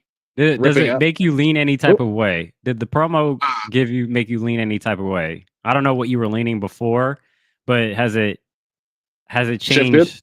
Yeah, has it shifted at all? You don't have to give your prediction now, or I'm not even if you do, I'm not holding it to you for next week. I'm just curious to see, like, where were you starting at before, and then where do you kind of lean towards now? I mean, with the imagery of like having them one-on-one, because we know that the Death Riders are going to interfere, but with somebody like Swerve, I think that's a moot point. He was ready for them this week. He should be ready for them at Dynasty. So if anything, I would just say it ticked a little bit more into Swerve's house, so to speak, the championship. So that's what I believe. I don't know what I would have, betting odds on that. Yeah, exactly. Yeah. But yeah, we got here in mids, Lashley ripping up MJF's business card offer from the Hurt Syndicate, or from, MVP to MJF. Yeah.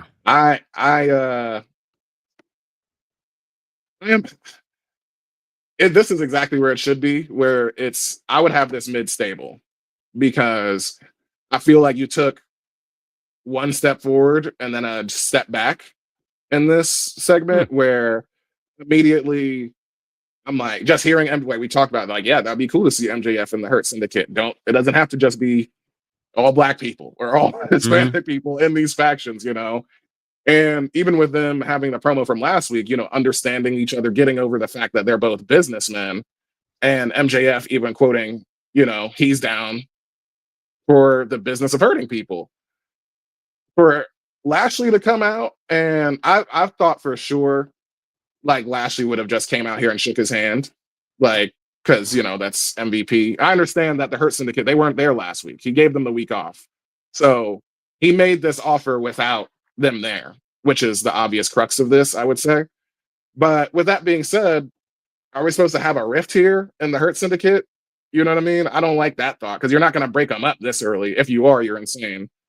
I'm just like, I would have just you had it in your hand and you just, like, I don't know, decided to swerve for whatever reason. I mean, You can do it for a week, I guess, but that's why I'm just gonna keep it stable. You know what I'm saying? I'm still in the holding pattern where I'm like, y'all, I'll give you this week to course correct. You know what I'm saying? Because they actually did immediately backstage, have them like MVP and like Lashley and Shelton all dap up. Like we are on the same page. You know what I mean? So this was a holding period, I guess. Fine, you get one. This was like y'all, I think you had it and you just dropped it. That's my thoughts on it. I can see how you feel that. I kind of like the fact that there is a little bit of conflict because what have I been saying about Lashley since he decided to come to AEW? I'm like, bro, there's no reason for you to come to AEW and be messing with any other title but the AEW championship. And he hasn't even really been around the AEW championship. And so the fact that MVP tells Lashley and company to like take the week off, in that week, you offer MJF to join the Hurt Syndicate and get back on, get your AEW championship aspirations back up. It's like, bro, why ain't you giving me that same offer? I'm your man. And so if I'm Bobby, like I'm looking at MVP, I'm like, why are you going to MJF and telling him to get to the AEW championship when that should be what I should be doing? Mm-hmm. And so this would be. Oh, go ahead. Sorry. No, that's where I'm like, I can understand why Bobby would come up and rip the business card because I'm like, bro, anybody holding the AEW championship should be me. You're right, and the fact that we definitely both agreed that he should be a singles guy. We both said that. I'm locked in with you, so it's like this is where being, CM Punk called Tony a mark, right? Listening to the fans, like now we're in stride with the Hurt Syndicate. They're fucking, literally just squashing people the way that they should right now, which I will agree is shallow for now. But would this be, I guess for this week, like I said, did you have to listen to us? You know what I'm saying? He's clearly listening to us, he's like 2 weeks behind basically, and all of his decisions. But from our fantasy booking type shit. But yeah. That's it. So, like I said, I'm not super mad. Like I said, it's a stable. No, y'all just get this week. It's a write-off for this week for me. I'm like, all right. But sure. You just think that the MJF and Lashley are just going to be working together harmoniously? I would say no. However, I don't know. I'm not saying you can't build that. Obviously, you can. Lashley's not much of a talker, but if we're going to have him as a singles guy, like with this rift and not talking all at the same time, that's kind of tough. You know what I'm saying? I'm obviously here for the match aspect of it, but how do you get me to?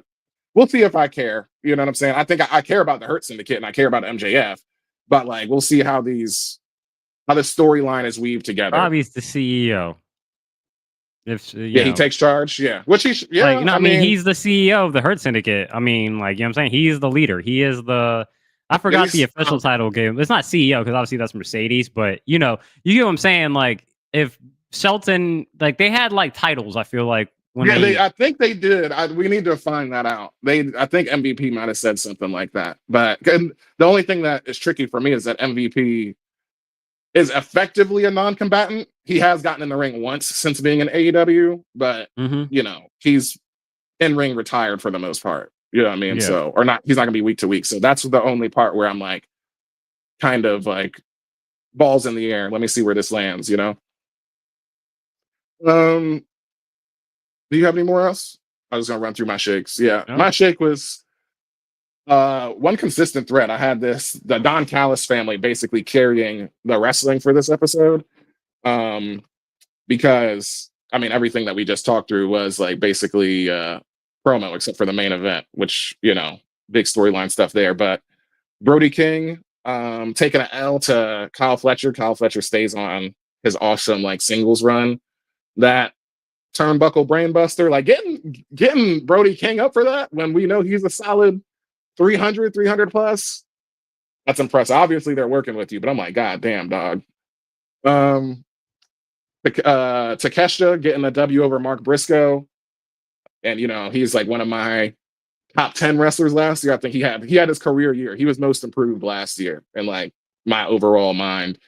and Powerhouse Hobbs getting a W over Mark Davis. So just the commonality there. I'm like, man, I was like, Don Callis is doing a lot of commentary right there, but he's good on commentary. And it's just that's what made me notice. I'm like, oh yeah, he got these boys working out here, man. Yeah, and they went what? You went 2 2 and for 1. what? 2 for 1? Yeah, 2-1 on the night. Yeah. But yeah, that was Fletcher when he comes Dynamite. out and he has like his like long pants on. I'm like, I don't like this. It doesn't work for me. And then he like rips the pants off, and then like he's like in his like speedos. I'm like, that's a better look.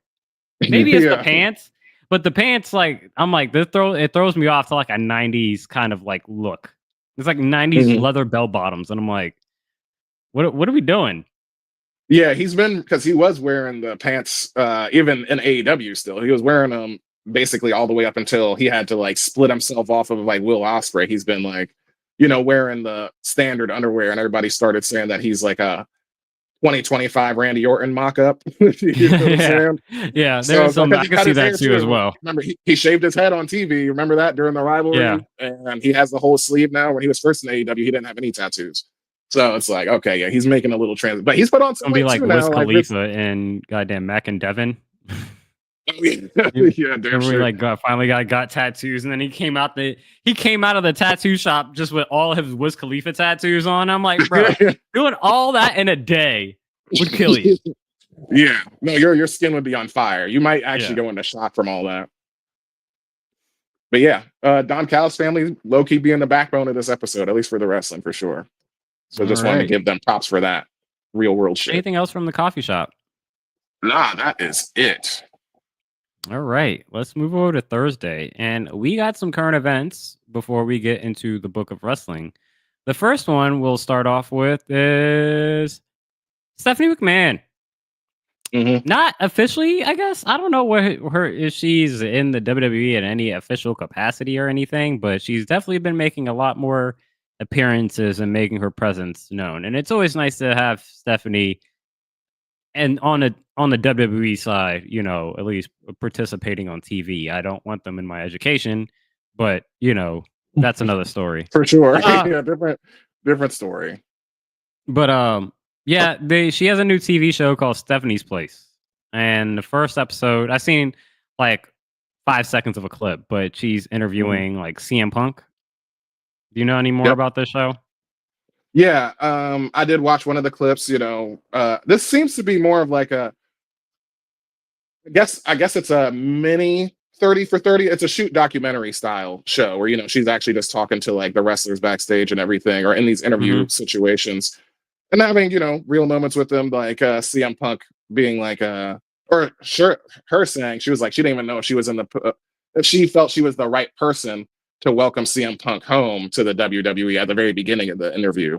And he was like, no, you definitely are and stuff. And, talking about obviously like leaving, coming back, his UFC, stint that he had. And just saying, you pick yourself back up real quick. But I did have the IMDb up, and the first episode is out, The Return of CM Punk, season 1, episode 1. This is a 10-episode season, so what we can expect, these have all been named already. So we got, this is in order, Cody Rhodes takes center stage, Rhea Ripley's rise, Stone Cold rides again, the evolution of Charlotte Flair, Roman Reigns and the Bloodline, Pat McAfee can't be stopped. That makes me want to right there. Digging deep with the Undertaker, Triple H's perfect entrance, and John Cena's final round. And these will be weekly episodes coming out on ESPN.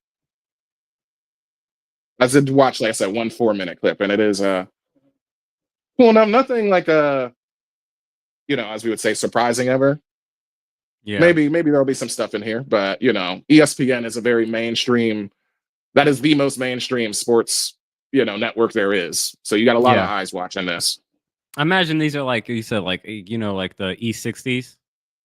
Remember those? Yeah. E60, yeah. I said mini 30 for 30, but you're right. They're basically E60s for WWE. Yeah. And it's not necessarily for us because I I'm like the rise of Rhea Ripley. Okay, if you follow the show as attentively as we do, like most of these stories, and so like Well, I will chalk this up to being season 1. I'm not saying it's going to be bad or anything. It just is more just like for the casual person, it's an easy jumping in point to wrestling. You know what I'm saying? Rather than like the hardcore person watching this and finding something that they didn't know about. Because I'm like, what can you tell me about Roman Reigns and the Bloodline? What can you tell me about The Undertaker or Triple H's, or John Cena? Like, there's nothing that I don't already know unless like you get into some like real intimate moments. This is where the comparison of Dark Side of the Ring comes in, because it's like that's where the stuff is, even for us. Like there are like the way more famous stories that we're already aware of, but we're into like season 4, 3, I don't know, or 5 of that, 6 of that, and those are some like stories for like us that it's like, oh shit, I didn't know this, so that's where I would find more substance for like wrestling fans versus something like this on ESPN. But congratulations to Stephanie McMahon, I guess. I mean, they're billionaires, so it's like, you can get a show on ESPN if you want. You got WrestleMania season here. Like, this is not an issue. Other current event that happened this week, Ricochet and Samantha Irvin get married officially. I don't know why this was like in my head, but I remember when like he like proposed to her back like it was like a couple years ago now. It was like in Grand Central or some shit like that. So they've been engaged for like at least like 2 years, but finally tied the knot. What was it? 27th, so 2 days ago. There's a little video here in the Notion doc of like fireworks going off. I don't know where this is happening, but I know like Karrion Kross and Scarlett Bordeaux were there and others as well. But yeah, congratulations to Ricochet and Samantha Irvin. Samantha, congratulations. And putting out music as a single artist. So, shout out to them. And then Ricochet obviously doing some of the best work he's done in the last 5 years. It is his best work he's ever done. I'll say that for him. It's his best he's ever done. But yeah, and just to take an ever so slight half step back, he did even still appear on Dynamite this week, via satellite, talking in a promo when Speedball Mike Bailey and Kenny Omega were out there in the ring. And he's like, hey, this is the best day of my life until I win the championship or something like that, and ending it with that, ha-ha. So that was cool that I was like, oh shit, he is getting married. That's dope. So, and it's shoot, you know what I'm saying? It's dope that you can have that. They work that into the show too. That's awesome. That's awesome. Do we want to get into these Book of Wrestling? Yeah, let's do it. All right. Let me open up the music. Let me find the music.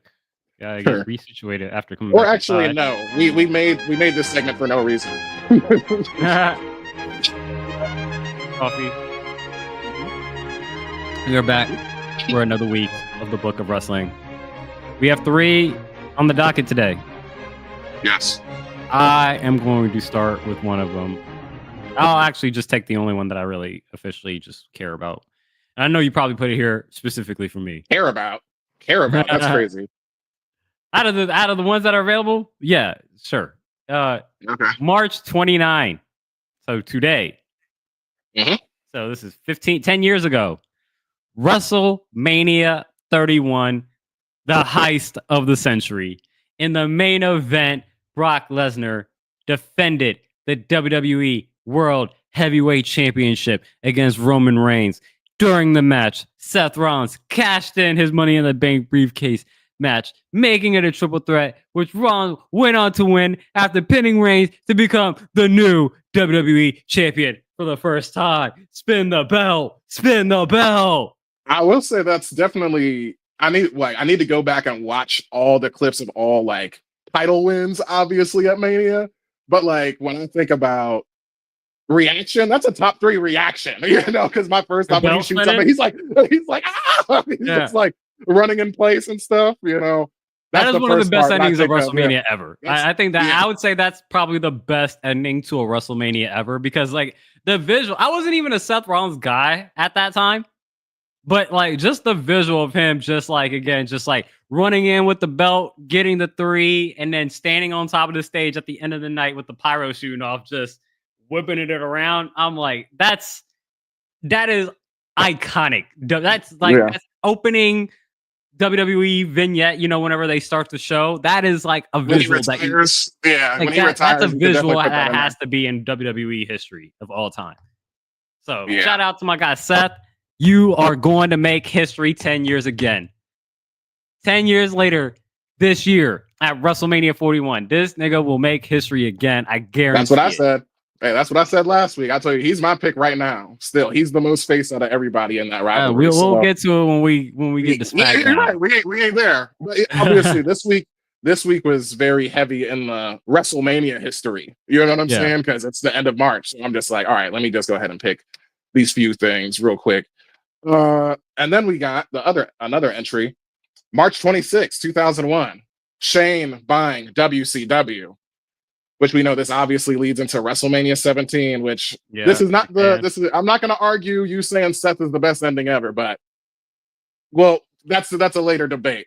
But before we the get best to show, WrestleMania, the best ending? You got WrestleMania 3, dog.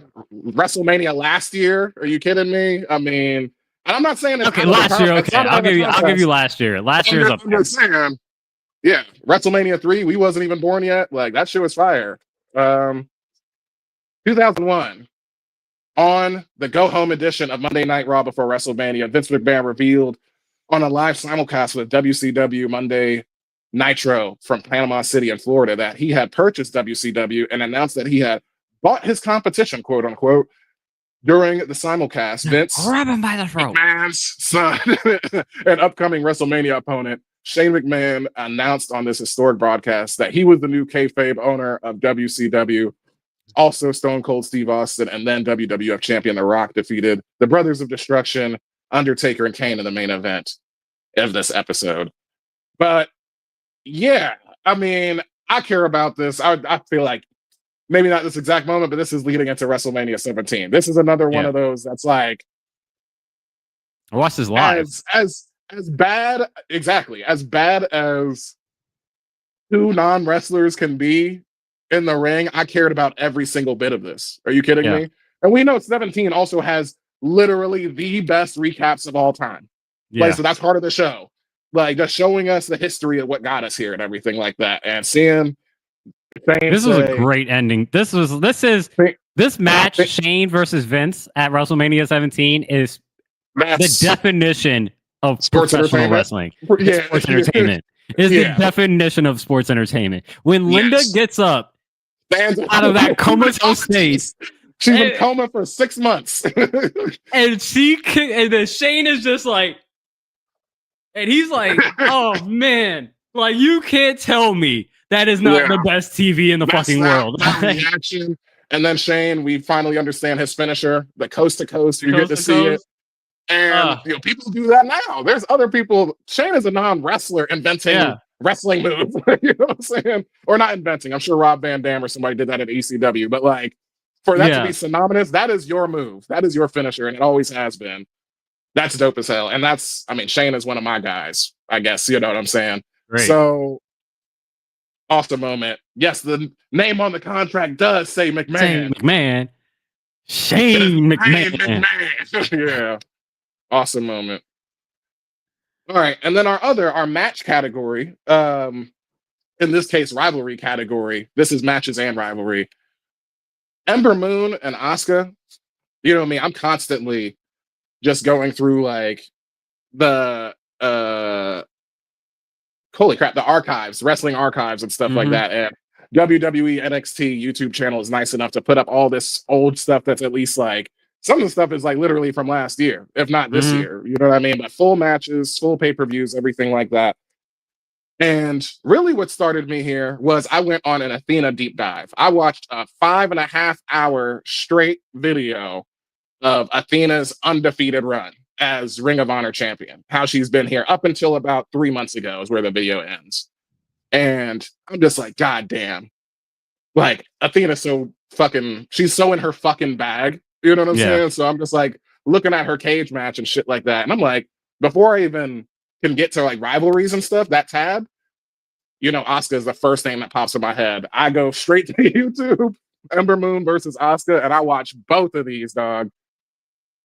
We know that star ratings aren't everything, obviously. But when it comes to the women's rivalries or just rivalries in general, I have this up here as probably the most underrated that there is, because when we talk about the women, what's the number one we always bring up? We always bring up Sasha and Bailey, right? Mhm. And that 4 horsewomen era. But that's the precipice, is Bailey winning, beating Sasha in a 30-minute woman Iron Man match. And both of these matches, this is NXT TakeOver Orlando and NXT TakeOver 3, which is in April and August of 2017, I believe, or 2015. I need to go back and check. But either way, the exact same star rating as the rivalry with Sasha and Bailey. 4.5 or 4.25 for the first match, 4.5 for the second match. Dog. And this is all women being like uplifted here. But when I'm watching both of these matches back to back, the Ember and Asuka, bruh, the wrestling is fucking French kiss. And I might even say it's just straight up better than Bailey and Sasha, because we're so in the moment, you know, with Bailey and Sasha and like them building up women's wrestling seriously in NXT and stuff. But like, for this to be like 2-3 years later after them, bruh, this is peak Asuka and peak Ember meeting twice in the same year. Do yourself this favor, any wrestling fan, do yourself this favor and watch both of these matches. So those are the entrants into the book of wrestling for this week. Okay. The Ember Moon and Asuka. And I feel like we're going to get a lot of more of these historically added when, you know, it hasn't officially been announced, but it's pretty much been confirmed that WWE Evolution will be making a return this summer. The all-women's WWE pay-per-view. And so we'll have our second one. And now you could think about it at a time when now you got like the way that WWE works. You know, you got the main roster, you got NXT, and you got TNA. Full show, all titles. You have all titles straight up. You got. I wouldn't be surprised if they. I wouldn't be surprised if they got some some like maybe whatever Japanese promotions or lucha promotions. Like I wouldn't be surprised if they truly try to make it like an international kind of thing in a sense. Yeah, I mean, I think they should honestly like just make it a permanent one on the calendar. In my opinion, like I don't think Young Classic would be dope. Yeah. Or the Mae Young final would be there. Yeah. I think that happened in the first one. The Mae Young final was there. Maybe. Or no, that was an NXT thing. But yeah, anyway. Yeah, but you got the WWE Championship, the World Championship, the Tag Team Championships, IC and US titles now. Mm-hmm. NXT, North American, and then Rivalry. So that's 10. That's 7 titles. And then like hopefully you not can even get counting like, TNA titles. True, we're not counting them. Just straight up WWE. But yeah, that would be even 2 more titles to add. Yeah, or 3 because they have TNA women. I think it's Women's TV Champion. I think that's what it is. Pretty sure, but either way, or Digital Champion or something like that. Yeah. Anything else from the Thursday? Nah, that is it.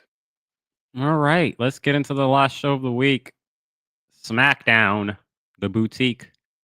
I was thinking about it. Like, we called SmackDown the Boutique when it was like a 2-hour show. Now it's like 3 hours, the same as Raw. Yeah. And it's like, is it Flag Show A, Flag Show B? I don't know. We're still keeping it Boutique. It was just a thought that kind of came into We'll think about it. Yeah, we'll think about it. We're not changing it. Things have been established. Sure. It's fine too. I don't care.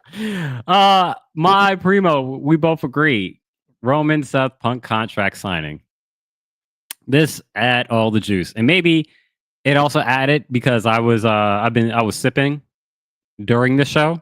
So by the time we got to this, I was all into it because Roman talking his stuff, and then I'm just like, bruh, just play my guy's music. Seth comes out, he spits facts. Punk comes out, he's doing his thing. He's looking through the contract. I love that moment when he's looking through the contract and Roman is just like, bruh, what you got? It's all there. Page 4, Article Clause 5. I like that. I like that. Wise man, smarten them up. And then but that part when Paul is like, it's there. You get to main event, like you get to close the show at WrestleMania. This, that, and the third, and then you see them have this moment. I'm like Seth. I'm like, F all y'all. F all y'all. And I love that the fans were giving Seth the "You Deserve It" chant. Because I was with him on, like, out of all these niggas, he deserves it. He deserves it. Who does? Oh, Seth? Yes. I think you got that backwards because Seth was saying that he doesn't deserve it. And then the crowd was chanting, "You deserve it," as he signed it. So I think they're on the CM Punk side. I mean, they were chanting CM Punk. So they were doing it to Seth as well. Seth was that. First off, I want to address, for that to be a real moment. I believe that was a shoot moment, honestly, when CM Punk got emotional and Paul Heyman kisses the side of his head because Roman doesn't even address that. So that's where I'm like, okay, this is real. Like, as you see his eyes get big, and like I remember he looked towards hard cam and not directly in the camera, but I was like, oh yeah, he's getting glassy eyed. So I was like, okay, that's cool. But still holding it in like men do because we don't fucking cry, you know what I'm saying? Yeah. Toxic masculinity everywhere. Rise up anyway. But, I think Seth is really, I mean, it was so even across the board because I love Seth stuff. Like his fucking just tantrum he was having. You know what I'm saying? Like I was all on his side, bro. You know, Seth don't got no wrong for me. He hasn't, like I said, he hasn't done anything wrong. You're right. He can't, I mean, not liking somebody is not doing anything wrong. You can just not like somebody. You know what I'm saying? So he's justified as far as I'm seeing it. And he's doing a great job of like, fuck all you guys. And like I said, I got him winning. So right now, I got him pinning both of them. He's stacking Punk on top of Roman. That's how I got Seth winning. I'm calling that right now. He is stacking Punk on top of Roman. Yeah, you said that last week, and I said that was a crazy. I feel like I've been saying that for months, but that's my call. I feel like at the end of the day, I brought this up with like, you know, when we talk about Sammy and Kevin, and like we know that they're really just really great friends, and this is them being in a street fight is just them having like the biggest fun of their fucking lives. You know what I'm saying? With Punk and Seth, I'm like, I don't know. I know Roman and Seth are friends. I get it. Like, this is a lot for show. Punk and Seth, I'm like, I still don't know. I feel like they're both have matured now and that they're good. But I feel like a lot of this match this is how I feel. I feel like a lot of this match is to put Seth over. Yeah. I feel like I've said this before. He would be losing 3 matches in a row at WrestleMania. He lost 2 matches last year. The Rock lost 3 matches in a row at WrestleMania too. During his prime. That's my point. Like, I think for him to get this win over Roman, this is his get and back. Punk. I think that. Yeah. Like, I think that's first Punk giving him like, yo, we're good. You deserve this. Roman, you my boy. You deserve this. Like, I'm telling you, bro. A nigga's he's pinning both of them, stacking. That's crazy. That's a crazy to call stack because also that's really I know. But the only kayfabe problem I would have with that is like, bruh, you got 2, or not even kayfabe. This is real, but 2 over Roman at Mania directly. Yep. I don't know about that. I don't know about. But either way, like I said, I still got Seth winning. Roman never beat Seth while he was during that reign. Yeah, I know. I'm very aware. I'm very aware. That's why it's like not only did your record-breaking streak, you never beat me. Mm-hmm. You still never even beat me. I'm 2-0 on your ass at WrestleMania. This would be, and that's something else where I believe Roman, and I know you believe also that. In the sense of I like guess 2-1 because they lost a tag team match. He was in the tag team match with Cody. Yes. But like I know you don't like the whole Anakin and Vader comparison, but it's like Big Dog and like Tribal Chief. He ain't faced Tribal Chief either. So let's be real about that. He fought him at like WrestleMania at the Royal Rumble, and again he didn't lose. All right, we're talking about WrestleMania. We are talking about WrestleMania, like the one show that people will watch. Okay. Yeah. If Seth pins Roman, that's 2 pinfall. I mean, I think it's clearly more so about CM Punk, and CM Punk don't gotta go over necessarily. We literally saw his moment getting emotional, like just this episode. You know what I'm saying? That was like low key his moment, just having that assurance of mind that holy shit, I'm gonna be closing the show at WrestleMania like he's always wanted to. You know what I mean? Yeah. So I'm curious then. So does that mean like Cody is Saturday main event? Cody and Cena is Saturday main event? fuck no. Fuck no. He said they are closing the show. But yeah. So like that sounds like Sunday last thing we see on Sunday night. I would have that Saturday main event, obviously, in my mind. But I mean, I'm not mad at that. I would say if Cody is the main event on Saturday, then we got, I don't know if that makes it more ambiguous or like more like more shenanigans happening. I don't know where that shifts it in my mind. But yeah, this was a great It promo. could be Saturday. Yeah, could be. I had a bit of shake related to this. Reddit, am I overreacting? Roman Reigns' entrance getting split screen with commercials will be storyline related. So this is like at least the second or third time that I've noticed this. But like Roman, when he comes out, like we're full screen when he comes out, and then as he starts to make his way down the aisle, we get into a split screen commercial, and this has happened at least like 2 weeks in a row. 2 times, the last 2 times that Roman's come out.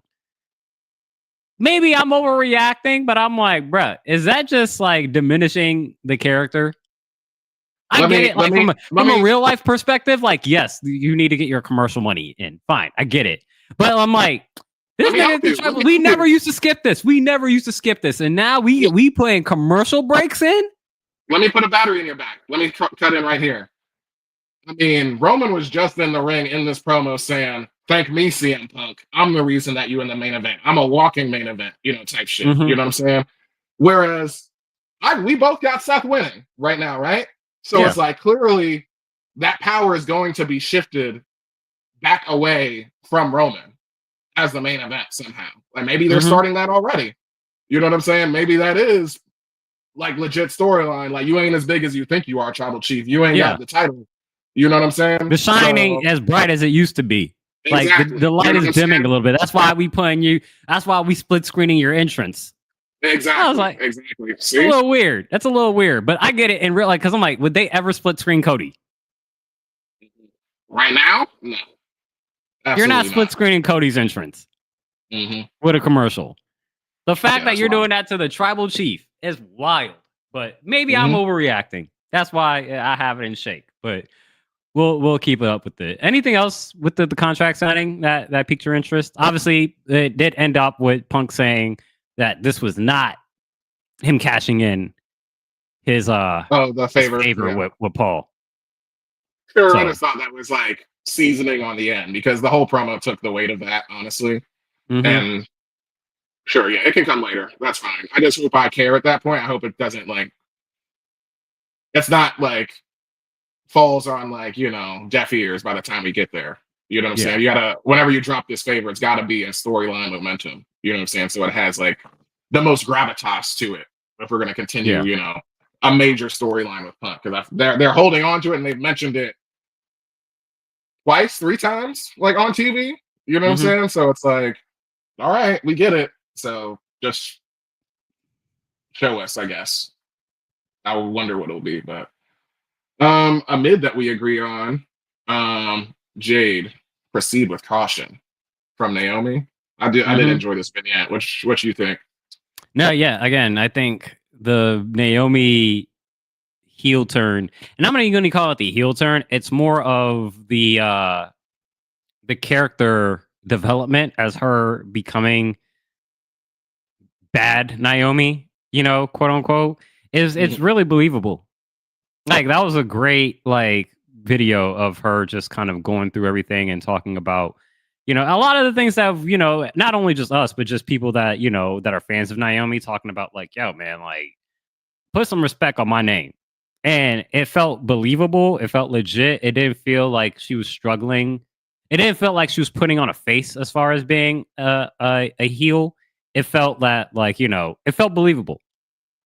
And then she teared up and oh, sorry, go ahead. Yeah, the whole outfit looks dope. It reminds me of Owen Hart. You know what I'm saying? So right now, she's knocking it out of the park. Now, I don't like the fact that we still result to these she's beating up people, after the match, and then soon as Jade music hits, she runs away like a coward. And I'm like, okay, I get it. That's just typical wrestling shit. I wish there was a little bit more of like, nah, fuck that. Get these hands. Yeah, and that's the only thing that like takes the wind out of the sails for me, because being this kind of heel, like you just mentioned, is like you telling her to proceed with caution, but you ran away. So it's just like that doesn't match the character. Now, if you said there should that be more first, pull aparts. This should be a pull apart. Everything they should be. This is almost should be on the level of like CM Punk and like and Seth this is Rollins. also her after being in a fucking neck brace after getting her shit rocked in, elimination chamber. And 2 weeks in a row getting her ass beat. So it's like, kind of, I understand, like, you're giving us, definition or, character maturity. The right word I think you're looking for is like, yeah, maybe not heel, but she's definitely jealous. Like, envy is not a good emotion to wear, Talking about, like, what makes you think that you could, like, replace me and all this work and all this type of stuff. So, or come and take my spot. Over. You're not gonna get passed over. Yeah. Like now, I'm glad she said something why about you come back Seth. if you're just gonna be taking L's. She said it. Yes, and she said it. That's exactly why I put respect on her name. So I'm glad that she said that out loud, like the character did, because that's exactly what we've been saying. Jacob Fatu is on a mission though. Yeah. He interrupts the U.S. title match of LA Knight and Braun Strowman. And I think this is definitely the farthest out that we're like, he's walking away with this strap. Are you fucking kidding me? Unless Solo has something to say about it. Screw on that Mania? I guess that would make us care about Solo. That would make us care about Solo a lot more. So Jacob got one little bit of ounce of fucking nerve left in goddamn Solo. Solo say one more goddamn thing. That dude is getting his ass whooped by Jacob. I thought it was bold patience. When Solo told him to watch how you talking to me. Solo said that to Jacob this episode. And I was like surprised that he ain't Kirk off right then. But he was like, I was like, okay, so I could see that obviously we know we've been getting the tension between them, but with him being off the leash, him saying that and all that type of shit, I would have liked for him to beat Solo's ass right there, but it's like, if we're getting that screwing at Mania, that's going to make it, because we care more about, I think it's true to say that we care more about Jacob than Solo. You know what I'm saying? So with that being said, if he actually does cost him the title, we're going to want to see him take Solo's head off for sure. Yeah. We're going to want to see that. It would be dope to see them as a tag team though. And just being like, them just being like constantly feuding with one another is just kind of like their motivation tactic. Yeah, that's an interesting dynamic. There you go. Like, because like they're family, you know what I'm saying? It's like there's something like you can only talk to somebody like that because they're family. Like, all right, so you're taking the like you don't want to beat your cousin's ass, so you're beating the tag team's ass, basically. Yeah, it's like why they're dominant. I can see that for sure. But like they end the match, just stare at each other down, or like they'll do the finisher and like look at each other. Like they be doing all they moves, pissed off at each other, but like they be. They like a Hurt Syndicate, but like the Bloodline version, just going out there squashing people, like wanting to beat the shit out of each other. My shake? Huh? I said my shake, or you got more for that? I got nothing else. I was gonna see if you had any more thoughts on Jacob, but no, we can get into the shakes. Yeah. My guys lost. But it's okay. Hometown heroes, you're gonna lose. They're pretty deadly challenged. Street Profits to retain. And I ain't gonna lie. We've been so hot potato with it that I was like low key, like, we've been giving all the titles to all the tag teams. So it's like, if you give them the titles now and they walk into Mania, like I said, we've been booking this fatal 4-way tag team. So then it's just gotta land on somebody else. And then we got 2025 is like, we've already started off 2025 that the tag teams are basically straight up even, what I mean, on SmackDown.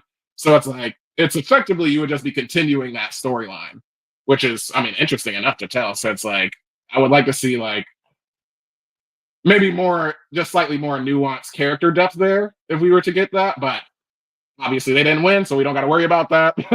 But, it was still a good match. And, these are some of my guys. So there was an inkling where I believed, You know what I'm saying? There was a little inkling, but It would be No dope way. if there was like if because I know we talked about because it would be 5 teams, which would be dope. I would still prefer that the most, but if they wanted to just like say like have 4 teams, yeah, 5 is the Make limit it- for sure. make it a number 1 contenders match, TLC.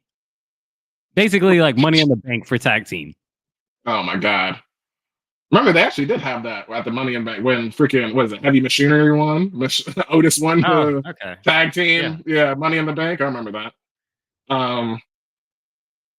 Yeah, Oh, yeah, you know, I just keep it for the titles. Just keep it for the titles. I mean, yeah. I think they've carried it pretty well that you don't want to like necessarily. I mean, you don't have to make it. You don't have to call it Money in the Bank. It's a number 1 contenders title. It's a contract for the number 1 contenders. Like, and it's not like the Money in the Bank is like you have the contract for the entire year. This is like, nah, this is a number 1 contenders match to have at the next pay per view Backlash or whatever it may be. Backlash. I'm just saying, but nonetheless, they're definitely going to be in the cards. It's just we're projecting we've been projecting this match for at least a month.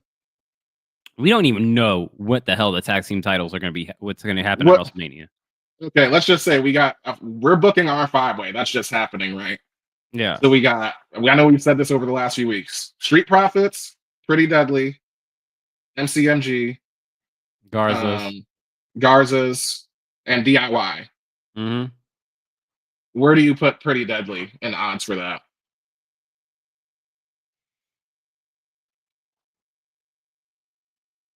I would say the only one that's like. I would say. Go ahead. I would say 3rd place. 3rd. Okay. I also have them 3rd because I don't think Garza's would have it, but my favorite right now would be Street Profits Retention, and then DIY. I'm like so 50-50 on DIY. I see them as like they're DIY and MCMG. They're like heads and tails on the same coin. Yeah. You know what I mean? But yeah, I would have Pretty Deadly 3rd. But I would have DIY there probably. Make them 3 times. Yeah, I probably do MCMG, but again, it's pick your poison. They're yeah, exactly. Yeah. For lack of better terms, the effectively similar teams. Mm-hmm. Your other shake, Cody, Randy, Drew, Damian Priest chokeslam. Yeah. I mean, Cody and Randy are friends, so we know we get the standard like putting each other over. We get the illusion for wrestling fans like us where Randy says, hey, you established your legacy, now you gotta protect it. Like, yeah, we get it. Legacy back in the day, the faction. But obviously he still wants to break that record himself too. He wants to come for the title. We understand you, Randy, sure. Drew's like, nah, I'm next for the title. I mean, how else should he feel? He just came to SmackDown, he's blazing a trail and shit. But he's overlooking Damian Priest, I forget, Timu Undertaker, he said in his promo. Yeah, Timu Undertaker. Because he can't say the viral internet version where people have been calling him bisexual Undertaker. Well, he said that before, I feel like he said that before on TV. Maybe okay. I'll have to go back and look. I know that was like the internet for sure. I was like, ew.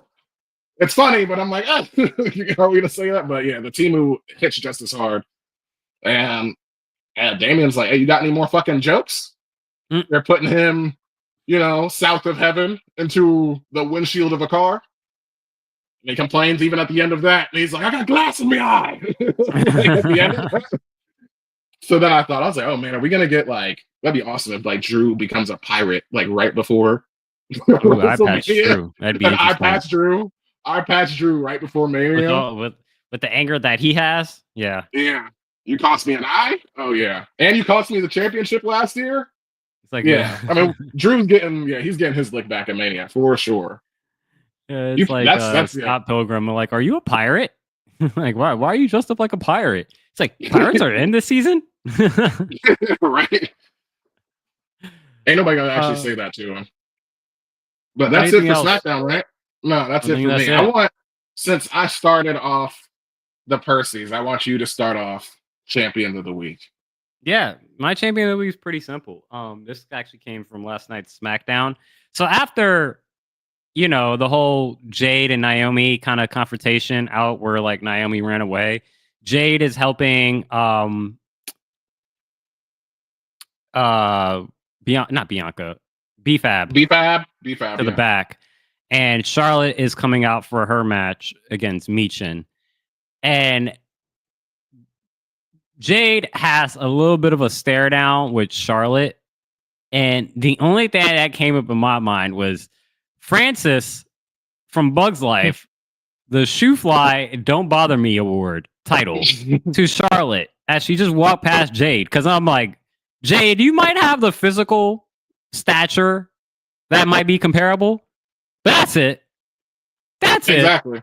Right just now, take your ass to the back. Take your ass to the back and worry about Naomi. Do not. Don't even be thinking. I'm a fan, Jade. I'm a fan, Jade. You cannot hang with that. Don't even. I get it. Don't even think about it. Don't even think about it.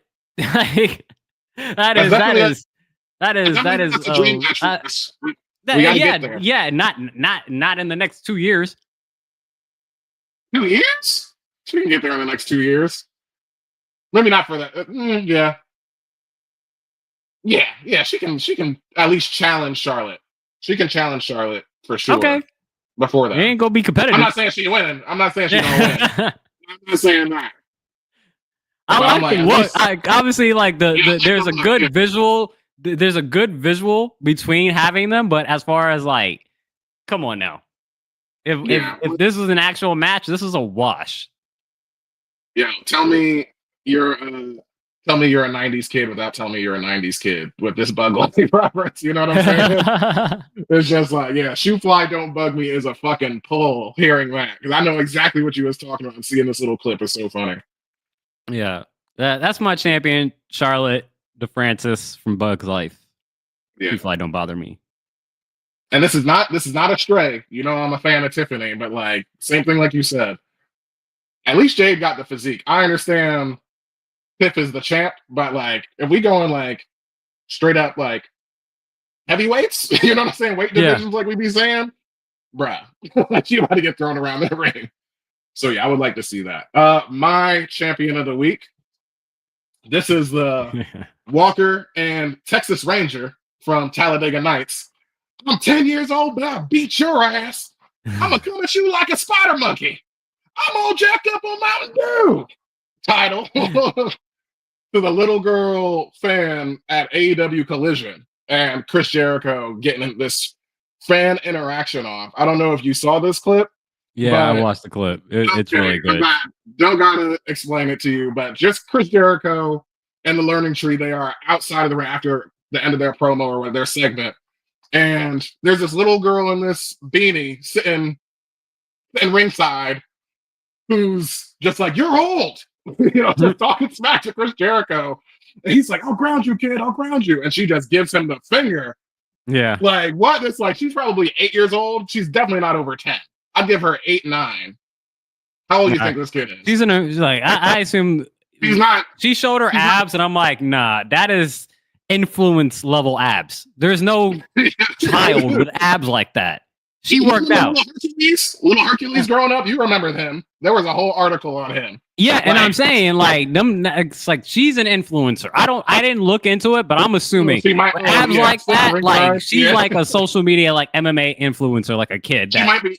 Yeah, she's a kid wrestler already. She's at AEW. Because I'm like, yo, she lifted. I'm like, yo, abs are like better than most human beings. Man, but she really flamed Chris Jericho, and Chris just like really set her up, and that's where I was just like, this is awesome. Like, oh, how old are you? 51, and he's like, I'm 54 with great hair. Which is funny because it was like she's close, but you know, kids have no concept of age for adults. Yeah. So she just thinks 51 is old as shit. She's just like, you're 51, and he's like, I'm 50. Like he's even older than that. It's funny. Yeah. And this finger means fuck you. She lets him have it twice. That kid was like, she was on It's fire. funny though, but like I think Jericho got it at the end, especially I like who was it? Was it Cass? That was like, oh yeah, you got her good. You got her. You got her. Yeah, he was like, you're grounded, kid. Go home. Yeah. No, yeah. That's what I say. The best line that any adult can say to a kid is just, kid, go to your room. Like that's the best lie. Just go to your room, and then he just ends it. She was not afraid at all. When you posted this in the doc, and I saw the title name was Walker and Texas Ranger, I was like, did I always think the show was like, because like with Baskin Robbins, right? I always say like I never say Baskin and Robbins. Oh, is it Baskin Robbins or is it Baskin and Robbins? No, Baskin Robbins. Let me check this Mandela effect. I always say Baskin Robbins. I always think then I always say Baskin and Robbins. Whatever. It's Baskin dash Robbins. So yeah, okay. Baskin Robbins. Yeah. It's the same thing. Like when I saw Walker and Texas Ranger, I was like, yo, I thought the show was Walker Texas Ranger. And it goes to show you, I've seen parts of Talladega Nights. I've never seen Talladega Nights all the way through. So then I watched the Talladega Night clip that you posted. I'm like, oh, this nigga really did name his kid Walker and Texas Ranger. His older son is Walker, and his younger son is Texas Ranger. And the rest of that clip I love so much. The grandpa's there at the table, like, he's like, I'm their elder. You're going to let them talk to me like that? He's like, yes, I am, Chip, because they're winners. He's like, and then his own daughter is like, if we wanted two little pansies for boys, we would have named them Dr. Quinn and Medicine Woman. I was just like, yo. Like that's when like Will Ferrell was in his fucking bag, 2000s. Like I've been meaning to watch Talladega Nights full through because I even on Cinephobe I heard like a clip that they played where it's like because there's like if you're not first you're last or something like that. That's like the famous quote from there. I didn't hear. I heard this from the Cinephobe. They're like, he was like, but that's what you taught me, man. Like if you're not first you're last. And he's like, why would you like? He's like, why would you believe in that? Like that doesn't even make any sense. Like, there's second, there's third, there's fourth. Yeah. But I was like, okay, I gotta watch Talladega Nights full through. Yeah. Lastly, the last point on this before we end the show, I will tell the audience that also in this clip, Walker Bobby, the older son, is actually real life Army Sergeant Houston Lee Tumlin, who we lost in service. Oh, wow. I'm a veteran myself, so he passed at 28 years old. Sadly, but we respect our veterans. We thank you for your service, and I just wanted to get that out there. So, thank you for giving me this moment as a child actor and for your service, Army Sergeant Houston Lee Tumlin. Those are our champions of the week 38, episode 38. The week March 23rd, 24th. I don't know what weeks we're starting off, but that is it, everyone. Another episode in the books, and that just means that we're 1 week closer to WrestleMania. But before we get to WrestleMania next week, we got AEW Dynasty. We got about I want to say 6 cards on the match. Six matches on the card. Yeah. So I think last year there was probably 11 matches. So we got a few more. It seems like we might fill in there, but it's already looking like it's going to be a fun show. And yeah, that and plus more. We'll see what else comes out of it. We got next week. We got Rhea versus Io for the championship with Bianca being the ref. I got to go back and get your opinions on that because that's when, I had the fire alarm. Yeah, I definitely, it caught me off guard. I ain't gonna lie, I stumbled through that segment a little bit. I was it happens. I was like, who is she repping? My first thought was, as her being a ref, was actually Jade and Naomi. And I'm like, but they're on SmackDown, so that doesn't make sense. And then I was like, oh yeah, no, the championship, duh. But yeah, you'll go back and see me make a fool of myself after that. I was a little flustered when you first thought, but it's all good. But yeah, I want to remind our fans to follow us on all our socials. Give us a like, comment, subscribe. Give us all the algorithm engagement things here on this YouTube channel. On our Blue Sky, send us an email at thewrestlingreap@gmail.com. All social media platforms at The Wrestling Re-Up. Yep. And we will catch y'all next week. Peace, everyone. Deuces. Sorry, I couldn't be more elegant. I was just kind of brain dumb on that one. That's all right. Peace and love.